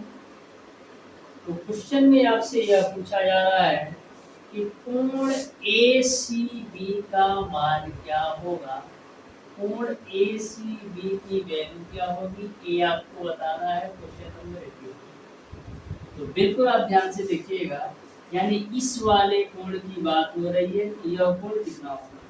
तो डियर स्टूडेंट आपको पता है कि यदि यह आपका 120 होगा तो यह वाला जो कोण होगा वह कितना होगा, वो आपका 240 होगा, क्योंकि यहाँ पर एक आपका सर्किल का निर्माण होता है। यहाँ पर एक आपका सर्किल का निर्माण होता है जो कि आपका किसी भी वृत्त के अंदर, किसी भी सर्किल के अंदर टोटल 360 अंश का कोण होता है। यदि आपका यह वैल्यू यदि आपका 120 होगा तो यह वैल्यू आपका 240 होगा।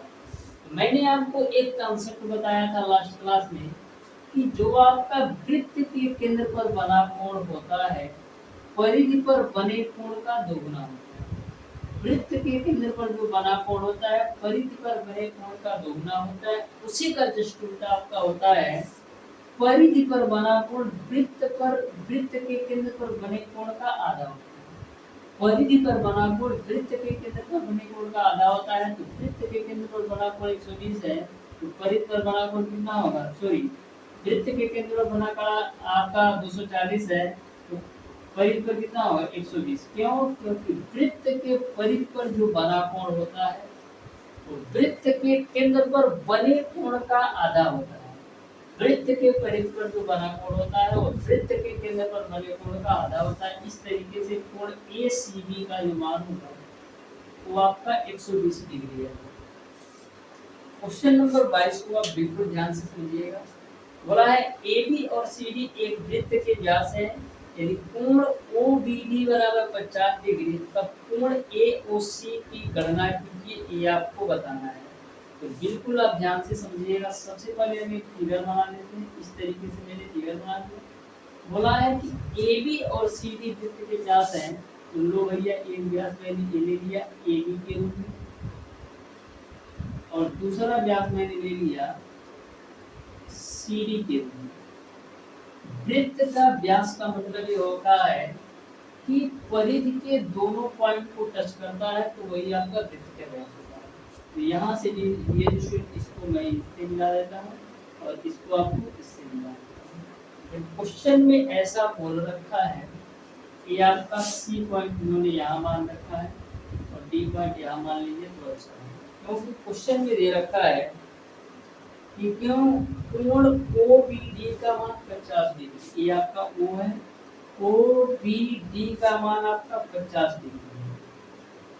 तो यदि आपका OBD का मान 50 डिग्री है तो ODB का मान, OBD का मान यदि आपका 50 डिग्री है तो ODB का मान कितना होगा, वो भी 50 डिग्री होगा, क्योंकि यह भुजा जो आपका O से B तक की दूरी है, सेम दूरी आपका O से B तक की भी दूरी है, क्योंकि एक ही वृत्त की त्रिज्याएं हैं, यानी कि यह भुजा और यह भुजा बराबर है, तो यह कोण और यह कोण भी बराबर होगा, यानी यह भी आपका 50 डिग्री भी होगा। यहाँ तक आपको क्लियर है। क्वेश्चन में आपसे पूछा जा रहा है कि कोण AOC का मान बताओ, AOC का मान यानी यह वाला कोण कितना होगा, ये आपको बताना है। तो किसी भी त्रिभुज के अंदर तीनों अंतःकोण का जो योग होता है वो आपका 180 डिग्री होता है। तो ए आपका 50, यह 50 होगा, तो यह कितना होगा, ये आपका 80 डिग्री हो जाएगा, क्योंकि किसी भी त्रिभुज के अंदर तीनों अंतःकोण का मान 180 डिग्री होता है। तो यह 50 और यह 50, तो यह आपका 80 डिग्री हो जाएगा। अब डियर स्टूडेंट, आप देख रहे हैं कि यहाँ पर आपका शीर्षाभिमुख कोण बन रहा है, तो शीर्षाभिमुख कोण के अनुसार यदि यह कोण आपका 80 डिग्री है तो यह भी कोण आपका 80 डिग्री होगा। इस तरीके से कोण AOC का मान आपका 80 डिग्री आएगा, यानी कि क्वेश्चन नंबर 22 का डियर स्टूडेंट 80 डिग्री बिल्कुल राइट आंसर होगा। तो यह भी क्वेश्चन आपको समझ में आ रहा होगा। अब देखिएगा डियर स्टूडेंट क्वेश्चन नंबर 23। प्रत्येक क्वेश्चन बिल्कुल सिंपल और कॉन्सेप्ट वाले हैं, और इस तरीके से मैंने इस केस पेपर का डिजाइन किया है कि आपके IERT एंट्रेंस एग्जाम 2023 में इस गेस पेपर से ही 80 से 90% क्वेश्चन देखने को मिलेंगे। तो क्वेश्चन नंबर 23 आपका डियर स्टूडेंट, पार्श्व चित्र में कोण BAC का मान क्या होगा, ये आपको बताना है। इस तरीके से इन्होंने एक फिगर दे रखा है, इसमें आपको कोण BAC का मान क्या होगा, ये आपको बताना है। तो इस तरीके से सबसे पहले फिगर बना देता हूँ। इस तरीके से AL पॉइंट है, ये आपका M पॉइंट है, यहाँ पर नामकरण कर देते हैं A, B और C के रूप में। फिर यहाँ पर आपको कोण दे रखा है 55 डिग्री, ये आपका 55 डिग्री दे रखा है। तो कोण BAC का मान क्या होगा, ये आपको बताना। कोण BAC का मान क्या होगा, ये आपको बताना है। यानी कि आपसे क्या पूछा जा रहा है, कोण BAC यानी इस कोण की बात हो रही है कि यह कोण कितना है। तो ध्यान से देखिएगा, तो यहाँ पर आपका Z का निर्माण हो रहा है, तो Z का इस तरीके से आपका निर्माण हो रहा है। तो Z का निर्माण का मतलब ये होता है कि एकांतर कोण के माध्यम से जितना यह एंगल होगा उतना ही ये एंगल होगा, क्योंकि यहाँ पर आपका Z का निर्माण हो रहा है, यानी एकांतर कोण का निर्माण हो रहा है। तो 55 डिग्री ये है, तो यह भी आपका 55 डिग्री है। अब देखिएगा ध्यान से, यह भुजा और यह भुजा दोनों आपस में बराबर हैं, तो आमने सामने के कोण भी बराबर है, यानी कि भुजाएं बराबर है तो कोण भी बराबर होंगे। तो यह भी आपका कोण 55 डिग्री होगा। इस तरीके से कोण BAC का मान आपका 55 डिग्री हो जाएगा।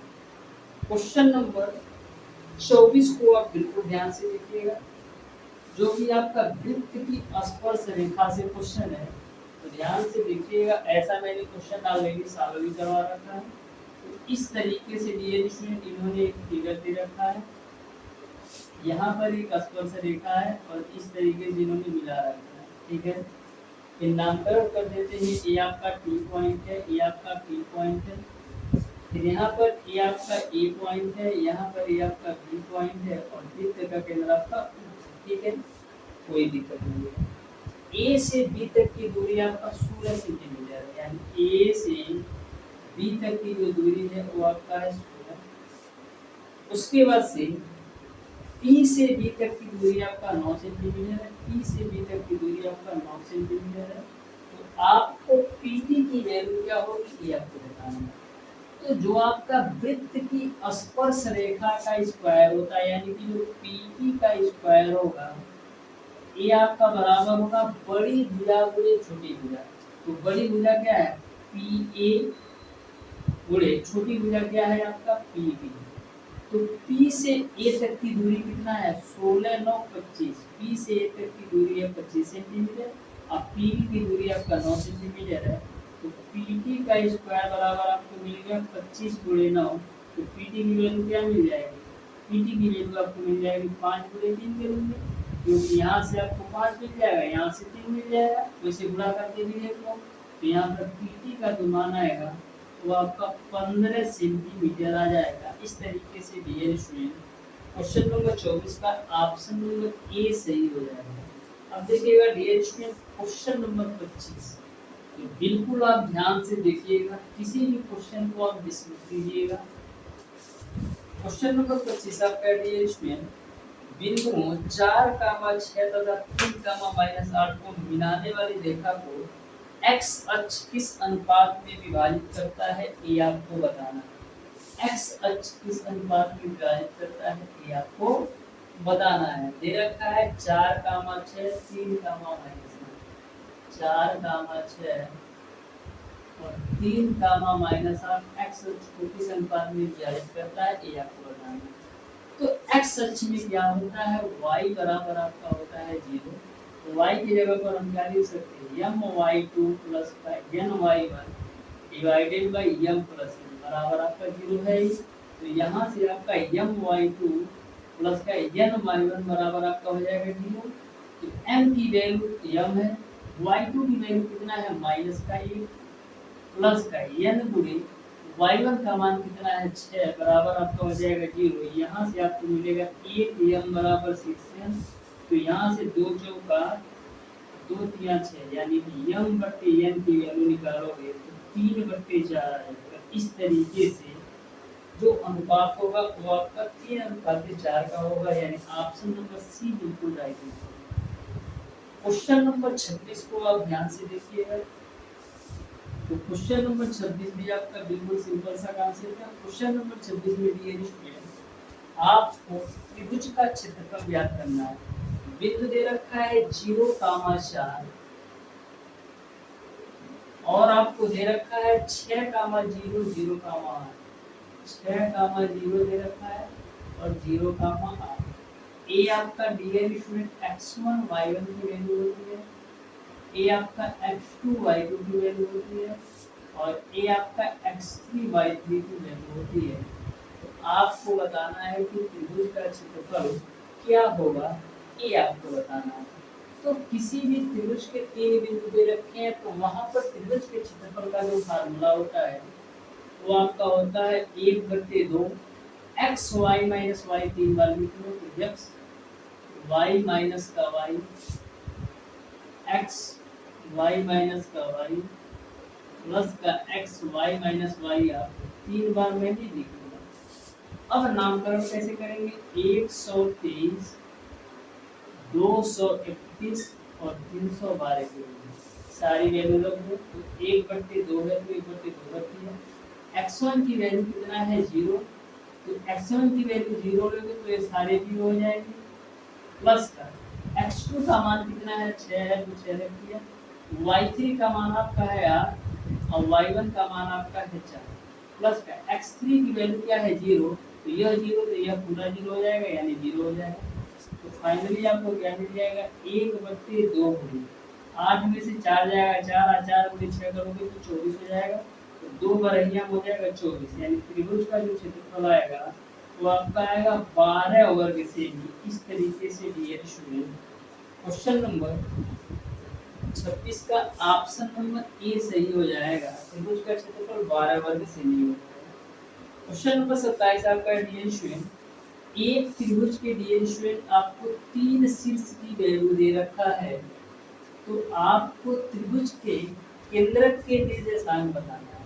तो किसी भी त्रिभुज के केंद्रक के निर्देशांक कैसे निकालते हैं, तो किसी भी त्रिभुज के केंद्रक का निर्देशांक होता है x बराबर x1 plus x2 plus x3 divided by 3, y बराबर y1 plus y2 divided plus y3 divided by 3। तो आपको बिंदु दे रखा है 4, 6, 2, -2, और तीसरा बिंदु आपको दे रखा है 0, 2। तो यहाँ पर हम x की वैल्यू कैसे निकालते हैं, x1 प्लस का x2 प्लस का x3 डिवाइडेड बाई 3 के रूप में, और y की वैल्यू निकालते हैं हम y1 प्लस का y2 प्लस का y3 डिवाइडेड बाई 3 के रूप में।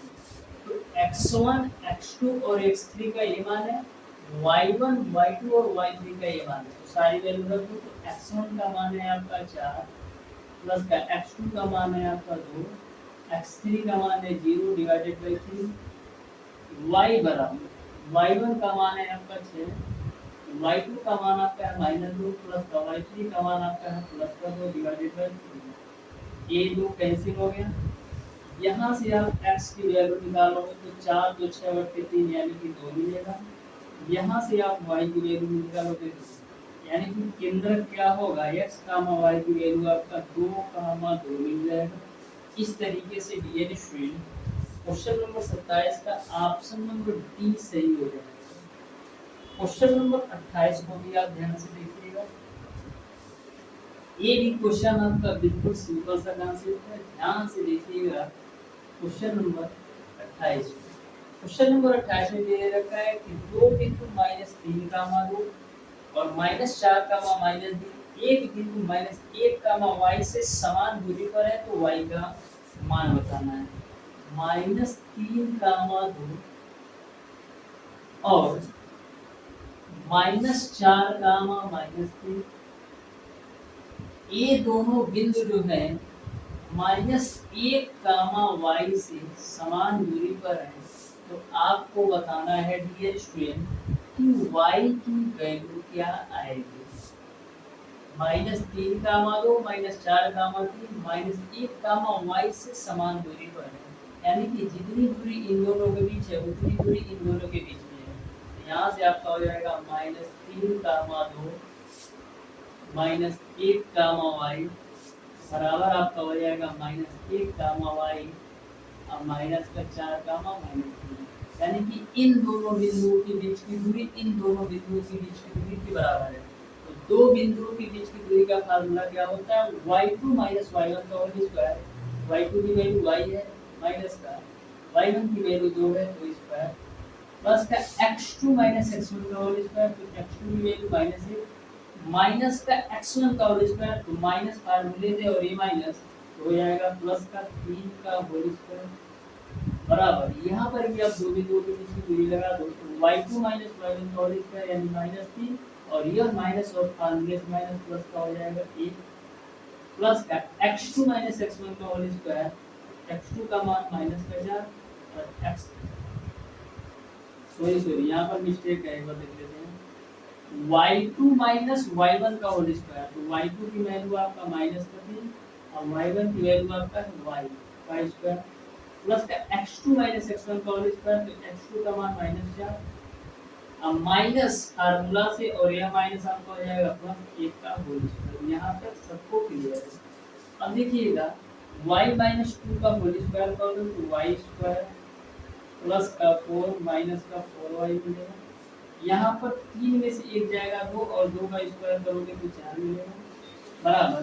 यहाँ पर देखो माइनस कॉमन लेंगे तो माइनस का स्क्वायर करोगे तो प्लस हो जाएगा, यहाँ से भी माइनस और यहाँ से भी माइनस में कॉमन ले लेता हूँ। तो माइनस का स्क्वायर जब कॉमन ले लोगे तो यह दोनों प्लस में हो जाएगा, यानी 3 भी प्लस है और यह भी प्लस में हो जाएगा। तो a प्लस b का होल स्क्वायर करो तो a square plus b square plus का 2ab करोगे तो 6y मिलेगा। यहाँ पर देखो -4 में से 1 जाएगा तो -3 और -3 का स्क्वायर 9 हो जाएगा। अब देखो दोनों पक्षों का वर्ग कर दो तो y स्क्वायर प्लस का 4 4 जोड़ देते 8 हो जाएगा माइनस का 4y बराबर राइट साइड में मिलेगा आपको y स्क्वायर प्लस का 6y और 9 9 आपका हो जाएगा बाबू 18। ay स्क्वायर से ay स्क्वायर कैंसिल। अब देखो 6y को माइनस के 4y को राइट साइड में लेके जाओ तो टोटल आपको हो जाएगा 10y। उसके बाद से 18 आप लेफ्ट साइड लाओ तो माइनस के 18 में से 8 घटाओगे तो माइनस का 10 हो जाएगा। आई 10 10 95 यानी y की वैल्यू आपको माइनस का 1 मिलेगा। इस तरीके से क्वेश्चन नंबर 28 का ऑप्शन नंबर सी बिल्कुल राइट है। अब देखिएगा डियर स्टूडेंट क्वेश्चन नंबर 29, तो ध्यान से देखिएगा क्वेश्चन नंबर 29 को। क्वेश्चन नंबर 29 में डियर स्टूडेंट आपको दो रेखाएं दे रखा है, उनके बीच का कोण क्या होगा ये आपको बताना है। पहली रेखा आपका है x - y + 1 = 0 और दूसरी रेखा आपको दे रखा है x + y - 2 = 0।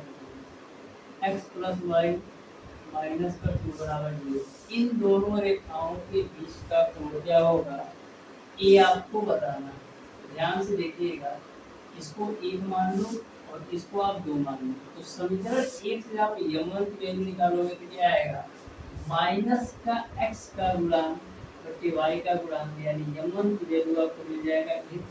समीकरण 2 से आप m2 की वैल्यू निकालोगे तो माइनस का x का गुणांक बटे y का गुणांक यानी m2 की जो वैल्यू आएगी वो आपको मिलेगा माइनस का। अब आप tan थीटा बराबर क्या होता है m1 माइनस का m2 डिवाइडेड बाय 1 प्लस का m1 गुणे m2। तो m1 माइनस का m2 डिवाइडेड बाय 1 प्लस का m1 गुणे m2। तो m1 का मान 1 और m2 का मान -1। यहाँ से आपको मिलेगा tan थीटा बराबर ऊपर में 2 मिलेगा और नीचे में क्या मिलेगा 1 और -1 बच्चा में यानी 0 मिलेगा। इस तरीके से डियर स्टूडेंट tan थीटा बराबर आपको मिल जाएगा इन्फिनिटी। तो tan थीटा बराबर tan में कितनी डिग्री का मान इन्फिनिटी होता है tan 90 डिग्री का मान। तो tan tan 50 में यानी थीटा की वैल्यू आपका 90 डिग्री मिल जाएगा। इस तरीके से क्वेश्चन नंबर 29 का ऑप्शन नंबर ए सही है। सेम कॉन्सेप्ट पर क्वेश्चन नंबर 30 भी है। कभी कभी ऐसा होता है डियर स्टूडेंट कि एक ही कॉन्सेप्ट पर 2 से 3 क्वेश्चन लगातार पूछ लिए जाते हैं। तो सेम कॉन्सेप्ट पर क्वेश्चन नंबर 30 आपके सामने है, जो कि दे रखा है रेखाओं y बराबर कड़ी में 3x + 1 और y बराबर x बटे कड़ी में 3 + 7 के बीच का कोण क्या होगा ये आपको बताना है। तो सेम कॉन्सेप्ट पर क्वेश्चन नंबर 30 आपको सॉल्व कर लीजिएगा। क्वेश्चन नंबर 31 आपका डियर स्टूडेंट दे रखा है कि रेखाएं 4x - 6y + y = 0 और 6x + 4y - y = 0 ये दो रेखाएं परस्पर लंबवत हैं कि परस्पर समांतर हैं कि इनमें से कोई नहीं है। तो ध्यान से देखिएगा 4x माइनस का 6y प्लस का 22 बराबर 0 है पहला समीकरण। दूसरा समीकरण आपको दे रखा है 6x + 4y माइनस का 22 बराबर 0 है। इसको आप मान लो समीकरण।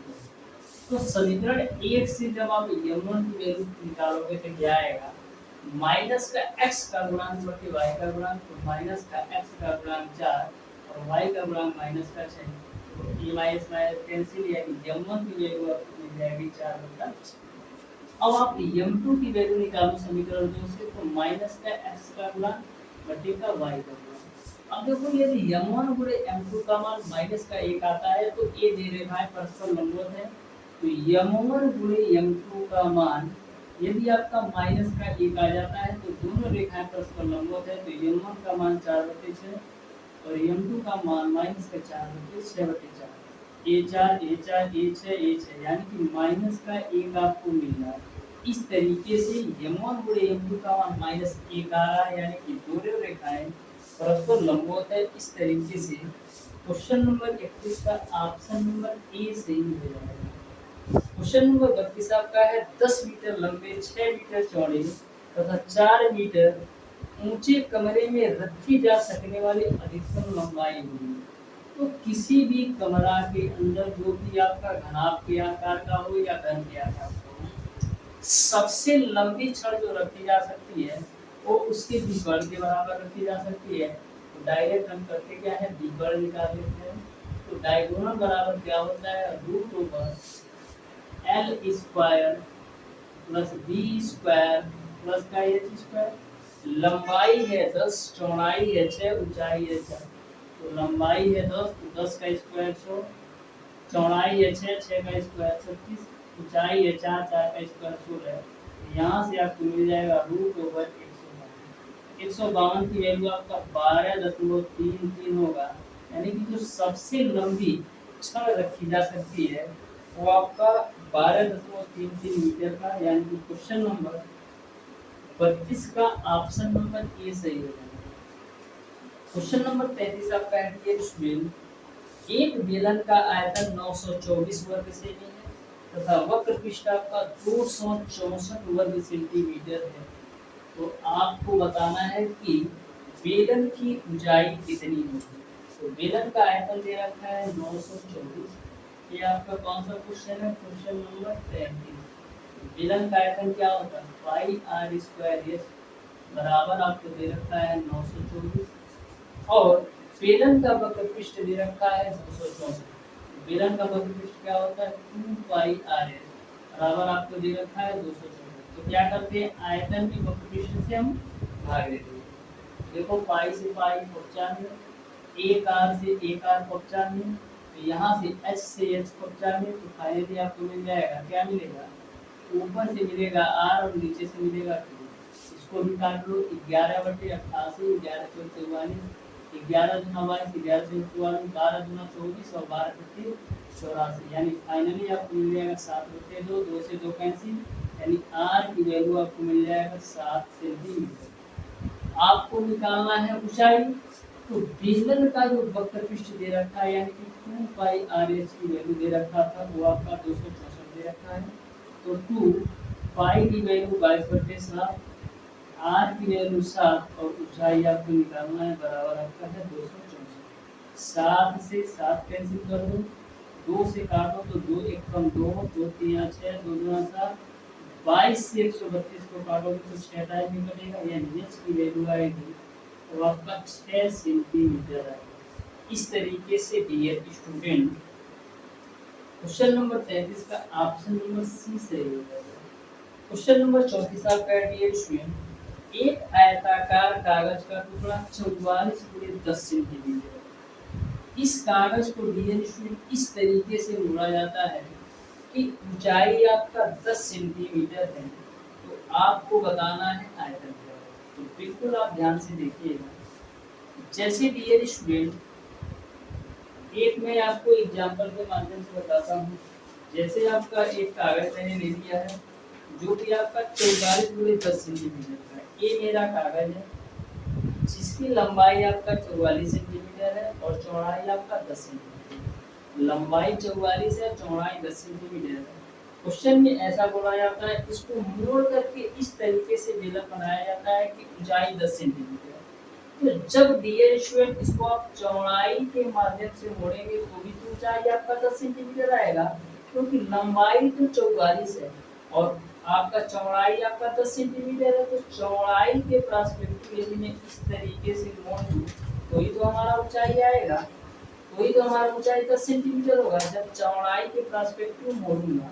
तो यहाँ पर जो आपकी लंबाई थी, तो आपका किसमें कन्वर्ट होगा? परिधि के रूप में। यानी कि यहाँ से आपको एक बात निकल के आया कि जो 2 पाई आर की वैल्यू हो गई वो आपका 44 सेंटीमीटर। क्यों? क्योंकि लंबाई जो है वो आपका परिधि का रूप ले रही है जब हम बेलन बना रहे हैं। तो यहाँ से डियर स्टूडेंट आपका क्या हो जाएगा? तो 2 पाई की वैल्यू 22/7 आर बराबर आपका है 44, 44 से 44 95, यानी आर की वैल्यू आपको मिल जाएगा 7 सेंटीमीटर।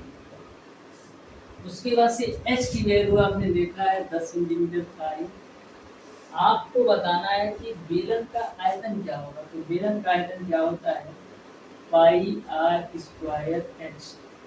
पाई की वैल्यू 22/7, आर की वैल्यू 7, तो 7 × 7, ऊंचाई आपका 10 है, 7 से 7 95।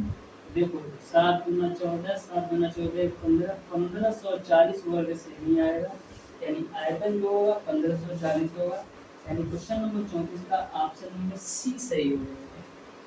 क्वेश्चन नंबर 35 आपका डियर स्टूडेंट, यदि एक लंब वृत्ति शंकु के आधार की त्रिज्या और ऊंचाई 20% बढ़ा दिया जाए तो शंकु के आयतन में कितने परसेंट की वृद्धि होगी, ये आपको बताना है। तो सबसे पहले डियर स्टूडेंट मैं मान लेता हूँ कि जो शंकु की प्रारंभिक त्रिज्या r1 है और ऊंचाई आपका h1 है, तो कोई भी चीज अपने आप में 100% होती है, यानी r1 की वैल्यू मैंने मान लिया 100 है और h1 की वैल्यू आपका 100 है। बोला है त्रिज्या और ऊंचाई को हम 20% बढ़ा रहे हैं, तो यदि हम त्रिज्या को 20% बढ़ाते हैं तो नया त्रिज्या क्या होगा, 120 हो जाएगा, और ऊंचाई को भी हम 20 बढ़ाते हैं तो नई ऊंचाई आपका कितना हो जाएगा, 120। यहाँ तक आपको अच्छी तरीके से समझ में आ गया होगा।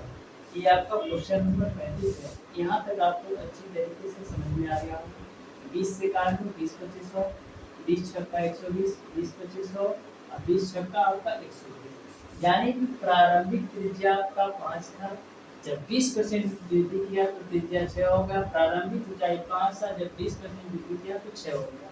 तो सबसे पहले हम V1 की वैल्यू निकाल लेते हैं, यानी कि प्रारंभ में आयतन क्या था। तो प्रारंभ में आयतन क्या होता है, शंकु की बात हो रही है ना, तो यहाँ पर शंकु का आयतन होता है 1/3 पाई r स्क्वायर। तो r की वैल्यू 5 का स्क्वायर इंटू h की वैल्यू भी आपका 5 है, तो यहाँ से आपको मिल जाएगा 125 पाई बाई 3, ये आपका प्रारंभिक आयतन।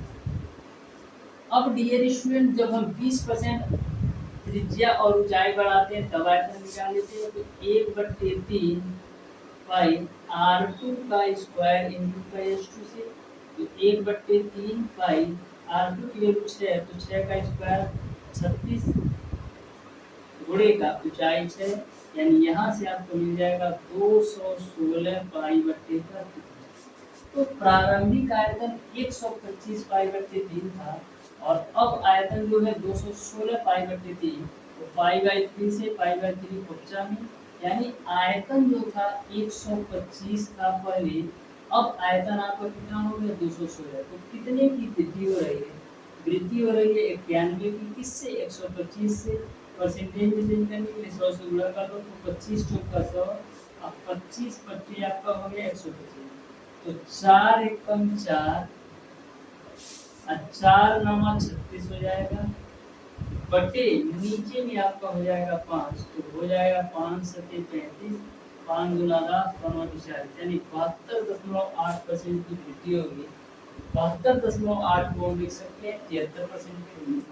इस तरीके से क्वेश्चन नंबर 35 का ऑप्शन नंबर सी बिल्कुल राइट आंसर है। अब देखिएगा डियर स्टूडेंट क्वेश्चन नंबर 36। तो क्वेश्चन नंबर 36 आपका है, दो समवृत्ताकार शंकु x तथा y इस प्रकार है कि x का अर्धव्यास y के अर्धव्यास से 3 गुना है।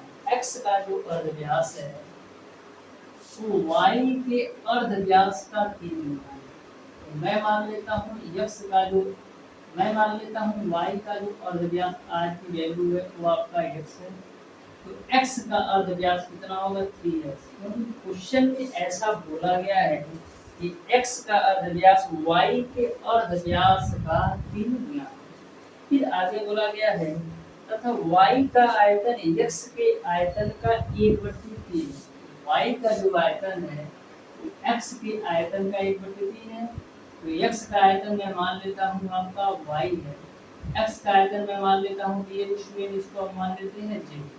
x का आयतन यदि z होगा तो y का आयतन क्या होगा, y का जो आयतन होगा वो आपका 1/3 z होगा। क्योंकि x का जो आयतन है तो क्वेश्चन में बोला गया है कि y का आयतन x के आयतन का 1/3 है, तो आपको ऊंचाई में अनुपात बताना है।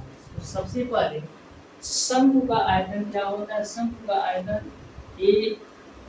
आयतन क्या होता है, सबसे पहले हम पहले शंकु x की बात कर रहे हैं, तो इसका आयतन क्या होगा, 1/3 पाई r1 का स्क्वायर इंटू का h1, इसको आप r1 मान लो, इसको आप r2 मान लो, ठीक है। और दूसरे शंकु y की बात करें तो इसका आयतन क्या होगा, 1/3 पाई r2 स्क्वायर इंटू का h2। ये आपका पहले शंकु आयतन है, ये आपका दूसरे शंकु आयतन है। पहले समकोण आयतन आपका जेड था और दूसरे समकोण आयतन आपका 1/3 जेड था। आई जेड से जेड कब्जा में यहाँ पर देखो 1/3 पाई से 1/3 पाई की वजह से R1 की वैल्यू कितना है 3x, तो 3x का स्क्वायर करोगे तो 9x स्क्वायर पूरे h1 हो जाएगा बटे R2 का स्क्वायर, R2 की वैल्यू x है तो x स्क्वायर हो जाएगा गुणे आपका हो जाएगा h2 बराबर ये आपका 3 ऊपर चला जाएगा तो 3 लिख देता हूँ, ठीक है। यहाँ पर x स्क्वायर से x स्क्वायर 3 से काटोगे तो 3 बार में जाएगा, यानी h1 अनुपात h2 की जो वैल्यू आएगा तो आपको कितना मिलेगा 1:3 h1 अनुपात h2 में 1:3 मिलेगा, यानी क्वेश्चन नंबर 36 का ऑप्शन नंबर ए सही हो जाएगा। ऊंचाई के अनुपात 1:3 होगा। क्वेश्चन नंबर 37 आपका है एक समषट्भुज का क्षेत्रफल क्या होगा जिसकी प्रत्येक भुजा आपका 9 सेंटीमीटर है। तो समषट्भुज का क्षेत्रफल क्या होता है? समषट्भुज का क्षेत्रफल होता है आपका 3 कड़ी में 3 बट्टे का 2 इंटू का भुजा का स्क्वायर। तो 3 कड़ी में 3 भुजा आपको 9 दे रखा है जो कि 81 हो जाएगा बट्टे का 2। इसको आप साफ कीजिएगा डियर स्टूडेंट तो आपको मिल जाएगा 210.40, यही आपका आंसर होगा। क्वेश्चन नंबर 38 आपका है एक गोलाकार का अर्धगोला के संपूर्ण पृष्ठ में क्या अनुपात होता है ये आपको बताना। एक गोला और एक अर्धगोला के संपूर्ण पृष्ठ में क्या अनुपात होता है ये आपको बताना। तो एक गोले का जो संपूर्ण पृष्ठ होता है वो आपका होता है 4 पाई आर स्क्वायर और अर्धगोले का संपूर्ण पृष्ठ होता है 3 पाई आर स्क्वायर। एक कक्षा में क्या अनुपात होगा? गोले और अर्धगोले के संपूर्ण पृष्ठ में 4:3 का अनुपात होगा, यानी क्वेश्चन नंबर 29 का ऑप्शन नंबर सी सही होगा। अब डियर स्टूडेंट हम लोग सॉल्व करेंगे फिजिक्स और केमिस्ट्री के क्वेश्चन को। अभी तक जितने भी क्वेश्चन मैंने सॉल्व करवाया ये सारे मैथ्स के क्वेश्चन थे और 100% गारंटी के साथ मैं करता हूँ कि आप अच्छी तरीके से इन लास्ट के 38 क्वेश्चन को देखा जाते हैं तो आपको 80 से 90% क्वेश्चन इसी क्लास से ही देखने को मिलेगा। देखिएगा क्वेश्चन नंबर 39 आपका प्रकाश वर्ष मात्रक है। तो जो आपका प्रकाश वर्ष होता है दूरी का मात्रक होता है, यानी क्वेश्चन नंबर 39 का ऑप्शन नंबर ए सही है। क्वेश्चन नंबर 40 आपका है निम्न में से कौन सदिश नहीं है? ऑप्शन नंबर ए आपको दे रखा है गतिज ऊर्जा, ऑप्शन नंबर बी आपको दे रखा है त्वरण, ऑप्शन नंबर सी आपको दे रखा है रेखीय सममित और ऑप्शन नंबर डी आपको दे रखा है विस्थापन। कौन सी सदिश राशि नहीं है यानी कि अदिश है ये आपको बताना है। तो गतिज ऊर्जा एक प्रकार की अदिश राशि है। इस तरीके से क्वेश्चन नंबर 40 का ऑप्शन नंबर ए सही होगा। क्वेश्चन नंबर 41 आपका है एक वस्तु विराम अवस्था में चलना प्रारंभ करती है। इसका त्वरण 5 मीटर प्रति सेकंड स्क्वायर है। 50 मीटर प्रति सेकंड का वेग प्राप्त होने पर इसके द्वारा चली गई दूरी क्या होगी ये आपको बताना है। तो ध्यान से समझिएगा क्वेश्चन नंबर 41। आपने न्यूटन से सेकंड लॉ पढ़ रखा होगा कि v स्क्वायर बराबर आपका होता है u स्क्वायर प्लस का 2gh के रूप में। क्वेश्चन में ऐसा बोला गया है कि 50 मीटर प्रति सेकंड का वेग प्राप्त करने की, यानी v की वैल्यू है 50, प्रारंभिक चाल 0 है प्लस का 2, g की वैल्यू 5 दे रखा है, h की वैल्यू आपको निकालना है। तो ये आपका 50 का स्क्वायर 2500 होता है बराबर आपका हो जाएगा 10h। 10 से 10 कक्षा में यानी h की जो वैल्यू आएगी वो आपका 250 मीटर हो जाएगा। इस तरीके से क्वेश्चन नंबर 41 का ऑप्शन नंबर सी सही हो जाएगा। क्वेश्चन नंबर 42 आपका एक वस्तु का संवेग 10 किग्रा मीटर प्रति सेकंड है। इसे 2 सेकंड में रोकने के लिए बल की आवश्यकता होगी। तो बल और संवेग में संबंध क्या होता है? बल बराबर आपका होता है संवेग परिवर्तन की दर बटे का समयांतर।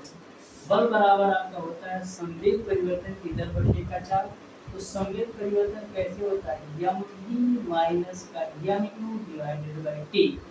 f बराबर ये आपका 0 माइनस का 10 डिवाइडेड बाय 2, यानी f की जो वैल्यू आएगी तो आपका 5 न्यूटन आएगा। इस तरीके से क्वेश्चन नंबर 42 का ऑप्शन नंबर बी सही है।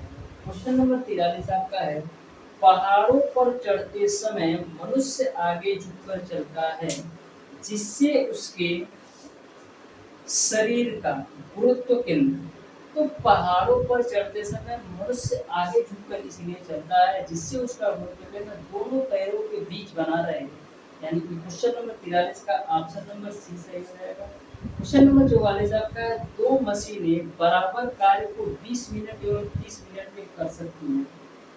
पहली मशीन की सामर्थ्य आपका 120 वाट है, तो दूसरी मशीन की सामर्थ्य क्या होगी ये आपको बताना है। कि दूसरी मशीन की सामर्थ्य क्या है ये आपको बताना है। तो ध्यान से समझिएगा, आपने पढ़ रखा है कि P बराबर आपका होता है W बटे का T, ठीक है। तो यहाँ से आपका P1 बराबर क्या होगा, W1 बटे का T1, अब P2 बराबर क्या होगा, W2 बटे का T2। लेकिन एक बात आप क्वेश्चन में ध्यान से देखिएगा, दो मशीनें बराबर कार्य, दो मशीनें बराबर कार्य, तो यानी कि कार्य की जो वैल्यू है समान है, यानी W1 और W2 बराबर है, तो कक्षा में भेज दिया मैंने। तो P1 बट्टे P2 की वैल्यू क्या आएगी, P2 बट्टे P1। तो यहाँ पर P1 की वैल्यू 120 दे रखा है, P2 की वैल्यू आपको याद करना है। T2 की वैल्यू कितना दे रखा है, T2 की वैल्यू आपका है 30 मिनट और T1 की वैल्यू आपका है 20 मिनट। 0 खत्म, ये आपका 3 चौको 12, यानी P2 की वैल्यू आपको कितना मिल जाएगा, 80 वाट मिल जाएगा। इस तरीके से डियर स्टूडेंट क्वेश्चन नंबर 44 का ऑप्शन नंबर डी सही हो जाएगा। क्वेश्चन नंबर 44 का ऑप्शन नंबर डी सही हो जाएगा। क्वेश्चन नंबर 45 आपका निम्नलिखित में से ऊर्जा का सबसे बड़ा मात्रक, ऊर्जा का डियर स्टूडेंट जो सबसे बड़ा मात्रक है वो आपका किलोवाट घंटा होता है। यानी कि क्वेश्चन नंबर 45 का ऑप्शन नंबर ए सही होगा। क्वेश्चन नंबर 46 आपका स्वस्थ मनुष्य के शरीर का ताप 98.4 फारेनहाइट होता है, सेल्सियस में इसका मान क्या होगा ये आपको बताना है। तो फारेनहाइट और सेल्सियस में क्या संबंध होता है, आपका होता है C/5 बराबर F माइनस का 32 बट्टे का 9 के रूप में। तो C/5 F की वैल्यू आपका है 98.4, तो लो भैया 98.4 हो गया, माइनस का 32 हो गया, बट्टे का 9 हो गया। तो यहाँ से C/5 बराबर क्या होगा, 98.4 में से 32 घटाओ तो 8 में से 2 जाएगा 6, और 9 में से 3 जाएगा, 8 में से 2 जाएगा 6 और 9 में से 3 जाएगा 6, यानी 66.4 हो जाएगा, बट्टे का 9। 9 से काट दो तो 9 सत्ते 63, बचेगा 3 4, 9 त्रिक 27, फिर उसके बाद से 7 जीरो बचेगा, 9 सत्ते 63, यानी कि 7.37 होगा भाई, ठीक है। तो यहाँ से C की जो वैल्यू आएगी 7.37 गुणे 5 हो जाएगा, तो 5 सत्ते 35, 5 या 15 3 18 को 8 और 5 सत्ते 35 एक 36, यानी 36.8 डिग्री सेल्सियस होगा। इस तरीके से डियर स्टूडेंट जो डिग्री सेल्सियस में मान होगा 36.8 होगा, यानी कि क्वेश्चन नंबर 46 का ऑप्शन नंबर सी सही होगा। क्वेश्चन नंबर 47 आपका डियर स्टूडेंट, निम्न में से कौन से केल्विन स्केल पर माइनस का 40 फारेनहाइट सीमा है, यानी कि केल्विन स्केल पर माइनस का 40 फारेनहाइट का मान कितना होगा ये आपको बताना है। तो डियर स्टूडेंट आपने पढ़ रखा है कि फारेनहाइट और केल्विन में जो संबंध होता है वो आपको क्या होता है, F माइनस का 32/9 बराबर आपका होता है T माइनस का 273 का। तो यहाँ पर बात हो रही है माइनस का 40 फारेनहाइट, तो माइनस का 40 माइनस का 32 डिवाइडेड बाय 9 बराबर T माइनस का 273 का। इसी को हल कर लो तो माइनस 40 और माइनस 32 कितना होगा, माइनस का 72/9 बराबर आपका T माइनस का 273 का 5, तो 9/72। तो यहाँ पर 5 का गुणा -1 में करोगे तो माइनस का 40 हो जाएगा, बराबर आपका हो जाएगा T माइनस का 200। यहाँ से k की वैल्यू निकालोगे तो 233 आ जाएगा। इस तरीके से k का मान 233 होगा। यानी क्वेश्चन नंबर 47 का ऑप्शन नंबर सी सही है। क्वेश्चन नंबर 48 आपका है, यदि किसी वस्तु का द्रव्यमान 100 ग्राम तथा विशिष्ट ऊष्मा 0.11 कैलोरी प्रति ग्राम सेल्सियस हो तो उसकी ऊष्माधारिता हो। तो ऊष्माधारिता Q बराबर क्या होता है, m इंटू एस। m की वैल्यू आपको दे रखा है 100 ग्राम और विशिष्ट ऊष्मा एस की वैल्यू है 0.11। तो ये क्या हो जाएगा, 11 कैलोरी के बराबर। इस तरीके से दिए स्टूडेंट। क्वेश्चन नंबर 48 का ऑप्शन नंबर बी सही होगा। क्वेश्चन नंबर 49 आपका ऊष्मीय विकिरण की चाल होती है। तो जो आपके ऊष्मीय विकिरण की चाल होती है प्रकाश की चाल के बराबर होती है। इस तरीके से दिए स्टूडेंट। क्वेश्चन नंबर 49 का ऑप्शन नंबर ए सही हो जाएगा। क्वेश्चन नंबर 50 आपका प्रकाश की तरंगदैर्घ्य प्रकाश है। तो प्रकाश की जो तरंगदैर्घ्य प्रकाश होती है 3900 एंगस्ट्रॉम से 7800 एंगस्ट्रॉम होती है। यानी कि क्वेश्चन नंबर 50 का ऑप्शन नंबर ए सही होगा। क्वेश्चन नंबर 50 आपका पूर्ण परावर्तन उस समय होता है जब प्रकाश एक माध्यम से दूसरे माध्यम में। तो पूर्ण परावर्तन तब होता है जब प्रकाश एक माध्यम से दूसरे माध्यम में क्रांतिक कोण से कम ताप पर जाता है।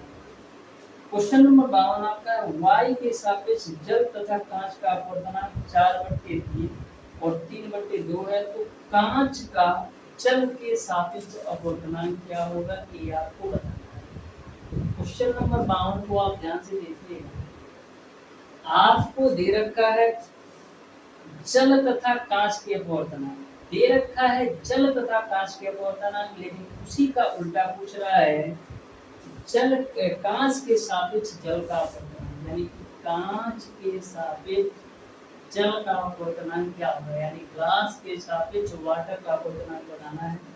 तो यहाँ पर दे रखा है जल तथा कांच का अपवर्तनांक, यानी कांच का जो है वो आपको दे रखा है 3/2। देखो ग्लास ऊपर है ना, तो ग्लास वाली वैल्यू ऊपर रखो, नीचे में वाटर है तो वाटर वाली वैल्यू नीचे रखो। तो वाटर का कितना दे रखा है 4/3। यहाँ से आप कांच के सापेक्ष जल का अपवर्तनांक निकालोगे तो 9/8। यानी कि क्वेश्चन नंबर 52 का ऑप्शन नंबर सी सही है। क्वेश्चन नंबर 53 आपका है, एक वस्तु तथा अपसारी लेंस के बीच की दूरी लेंस की फोकल दूरी की m गुनी है। तो लेंस द्वारा रेखीय आवर्धन होगा। तो लेंस द्वारा जो रेखीय आवर्धन होगा 1/1 प्लस का यह होगा। यानी कि क्वेश्चन नंबर 53 का ऑप्शन नंबर बी सही होगा। क्वेश्चन नंबर 54 आपका है, एक सूक्ष्मदर्शी की नलिका की लंबाई आपका 15 सेंटीमीटर है तथा अभिदेशक लेंस की फोकस दूरी आपका 5 सेंटीमीटर है। यदि आवर्धन क्षमता 375 हो तो नेत्रिका लेंस की फोकस दूरी क्या है, ये आपको बताना है। यानी कि नेत्रिका लेंस की फोकस दूरी क्या है, ये आपको बताना है।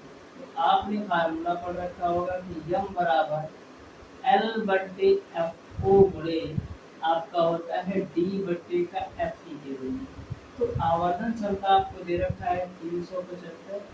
यल जो होता है नलिका की लंबाई, नलिका की लंबाई इन्होंने दे रखा है DH 15। बट यफो जो होता है अभिदेशक लेंस की दूरी जो कि आपको दे रखा है 5। जो डी होता है स्पष्ट दृष्टि न्यूनतम दूरी जो कि आपका होता है 25 सेंटीमीटर। एफई यानी कि नेत्रिका की फोकल दूरी बताना है। यहाँ पर देखो 5 3 15, 25 से काटोगे तो 25 से कम 25, 25 25 125, 3 25 15। यानी एफई की जो वैल्यू आएगी वो आपको क्या मिलेगा, एक बार देख लो, नहीं तो मिस्टेक करोगे। 5 बराबर हो जाएगा 1/FE। FE बराबर क्या होगा 1/5। यहाँ से FE का मान आएगा 0.3। इस तरीके से दिए स्टूडेंट जो नेत्रिका लेंस की फोकस दूरी होगी वो आपका 0.2 सेंटीमीटर होगा। क्वेश्चन नंबर 55 आपका है, किसी विद्युत परिपथ में दो बिंदुओं के बीच 10 कूलम आवेश प्रवाहित करने में 250 जूल कार्य व्यय होती है, ऊर्जा व्यय होती है। तो दोनों बिंदुओं के बीच का विभवांतर कितना है, ये आपको बताना है। दोनों बिंदुओं के बीच का विभवांतर कितना है, ये आपको बताना है। तो आपने डियर स्टूडेंट एक फार्मूला पढ़ रखा है कि W बराबर आपका होता है Q। तो यहाँ पर जो W की वैल्यू दे रखा है 250 जूल दे रखा है। उसके बाद से Q की जो वैल्यू दे रखा है 10 गुना, और V की वैल्यू याद करना है 0 से 0 कक्षा में, यानी V की जो वैल्यू आएगी वो आपका 25 वोल्ट आएगा। इस तरीके से डियर स्टूडेंट क्वेश्चन नंबर 55 का ऑप्शन नंबर सी सही हो जाएगा। क्वेश्चन नंबर 56 आपका संलग्न परिपथ में R1 और R2 के बहने वाली धाराओं का अनुपात होगा। तो ध्यान से आप फिगर को देखिएगा, तो जो दोनों आपके प्रतिरोध हैं श्रेणी क्रम में जुड़े हैं, दोनों प्रतिरोध आपके श्रेणी क्रम में जुड़े हैं। तो जब आपके दोनों प्रतिरोध श्रेणी क्रम में जुड़े हैं तो श्रेणी क्रम में जो धारा का मान होता है वो आपका समान होता है, यानी जो आपका धारा होगा वो आपका 1:1 में होगा, यानी कि क्वेश्चन नंबर 56 का ऑप्शन नंबर सी सही हो जाएगा। यहीं पर यदि आपके दोनों प्रतिरोध समांतर क्रम में जुड़े होते तो बढ़ता का मान समान होता है, लेकिन श्रेणी क्रम में जुड़े हैं तो धारा का मान समान होता है। क्वेश्चन नंबर 57 आपका है 4 वोल्ट की एक बैटरी से 1 ओम तथा 3 ओम के प्रतिरोध श्रेणी क्रम में जुड़े हैं। बैटरी से होकर प्रवाहित धारा होगी। तो बैटरी से होकर प्रवाहित धारा कितनी होगी ये आपको बताना है। तो धारा I बराबर क्या होता है, I बराबर आपका होता है V/R। तो V की वैल्यू इन्होंने दे रखा है डियर स्टूडेंट 4। R का मान कितना आएगा, R का मान 4 आएगा, क्योंकि 1 ओम तथा 3 ओम श्रेणी क्रम में जुड़े हैं। तो श्रेणी क्रम में क्या होगा, R बराबर R1 + R2, तो 3 और 1 कितना हो जाएगा 4, 4 से 4 कक्षा में, यानी I की वैल्यू आपका 1 एम्पीयर मिल जाएगा। इस तरीके से डियर स्टूडेंट क्वेश्चन नंबर 57 का ऑप्शन नंबर ए सही हो जाएगा। क्वेश्चन नंबर 58 आपका है किसी विद्युत परिपथ में एक बल्ब जल रहा है, इसकी दीप्ति बढ़ाने के लिए एक प्रतिरोध तार जोड़ना होगा। तो कभी भी यदि आपको किसी भी बल्ब की दीप्ति को घटाना हो तो यहाँ पर प्रतिरोध जो जोड़ा जाएगा वो आपका श्रेणी क्रम में। कहीं भी यदि आपको किसी भी बल्ब की दीप्ति को घटाना है तो प्रतिरोध जोड़ने के लिए आपको श्रेणी क्रम में जोड़ना है। प्रतिरोध का मतलब होता है किसी चीज का अवरोध करना, यानी कि यदि आपको प्रतिदीप्ति घटाना है तो प्रतिरोध को श्रेणी क्रम में जोड़ेंगे, लेकिन यदि प्रतिदीप्ति को बढ़ाना है तो क्या करेंगे, प्रतिरोध को समांतर क्रम में जोड़ेंगे। क्वेश्चन नंबर 59 आपका अंतरा अणु बल नगण्य होता है। तो गैस में डियर स्टूडेंट अंतरा अणु बल नगण्य होता है। इस तरीके से क्वेश्चन नंबर 59 का ऑप्शन नंबर ए सही हो जाएगा,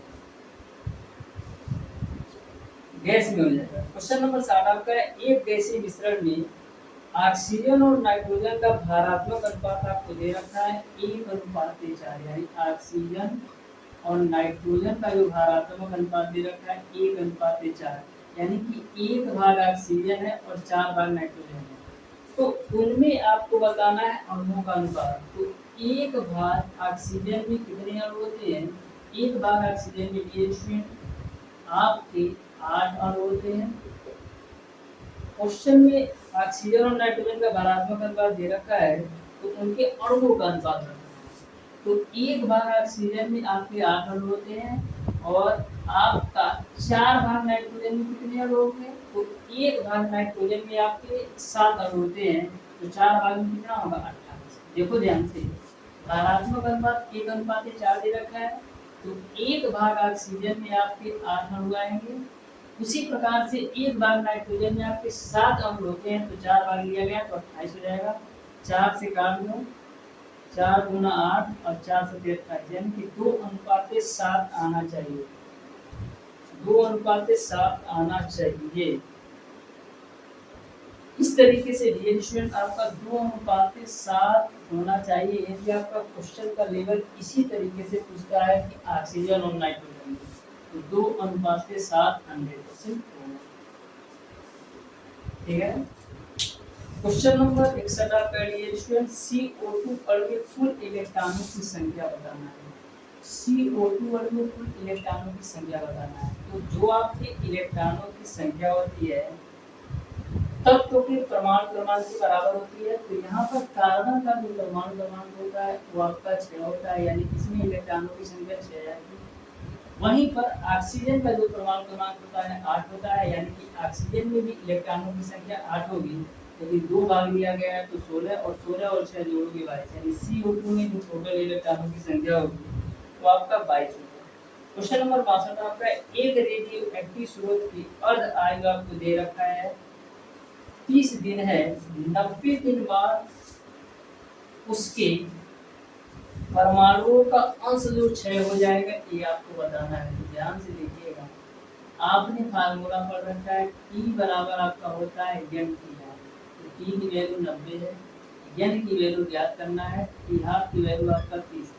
तो यहाँ से n की वैल्यू आपको मिल जाएगा 3। आपने पढ़ रखा है n बराबर आपका होता है n0 1/2 में पावर n।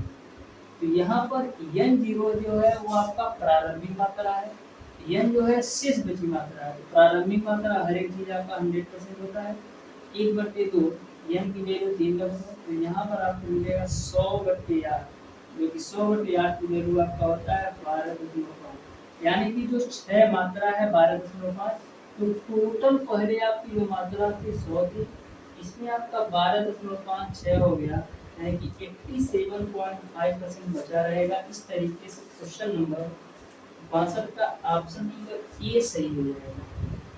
क्वेश्चन नंबर 63 आपका रिएक्शन एक तत्व का परमाणु भार 24 है तथा इसके नाभिक में 12 न्यूट्रॉन है, तो इसकी संयोजकता क्या होगी ये आपको बताना है। तो ध्यान से देखिएगा, 12 न्यूट्रॉन है और परमाणु भार 24 है, तो आपको पता है यदि मैं परमाणु भार में से न्यूट्रॉनों की संख्या घटा दूं तो उनको इलेक्ट्रॉनों की संख्या मिल जाएगी। तो इलेक्ट्रॉनों की संख्या कितनी आएगी 12, और 12 इलेक्ट्रॉन किसमें आते हैं, मैग्नीशियम का 12 इलेक्ट्रॉन आते हैं, क्योंकि इसका परमाणु 12 है, इसका इलेक्ट्रॉनिक विन्यास करके 2 8 और 2 हो जाएगा, यानी संयोजकता कितनी है। तो इस तरीके से क्वेश्चन नंबर 63 का ऑप्शन नंबर ए सही हो जाएगा।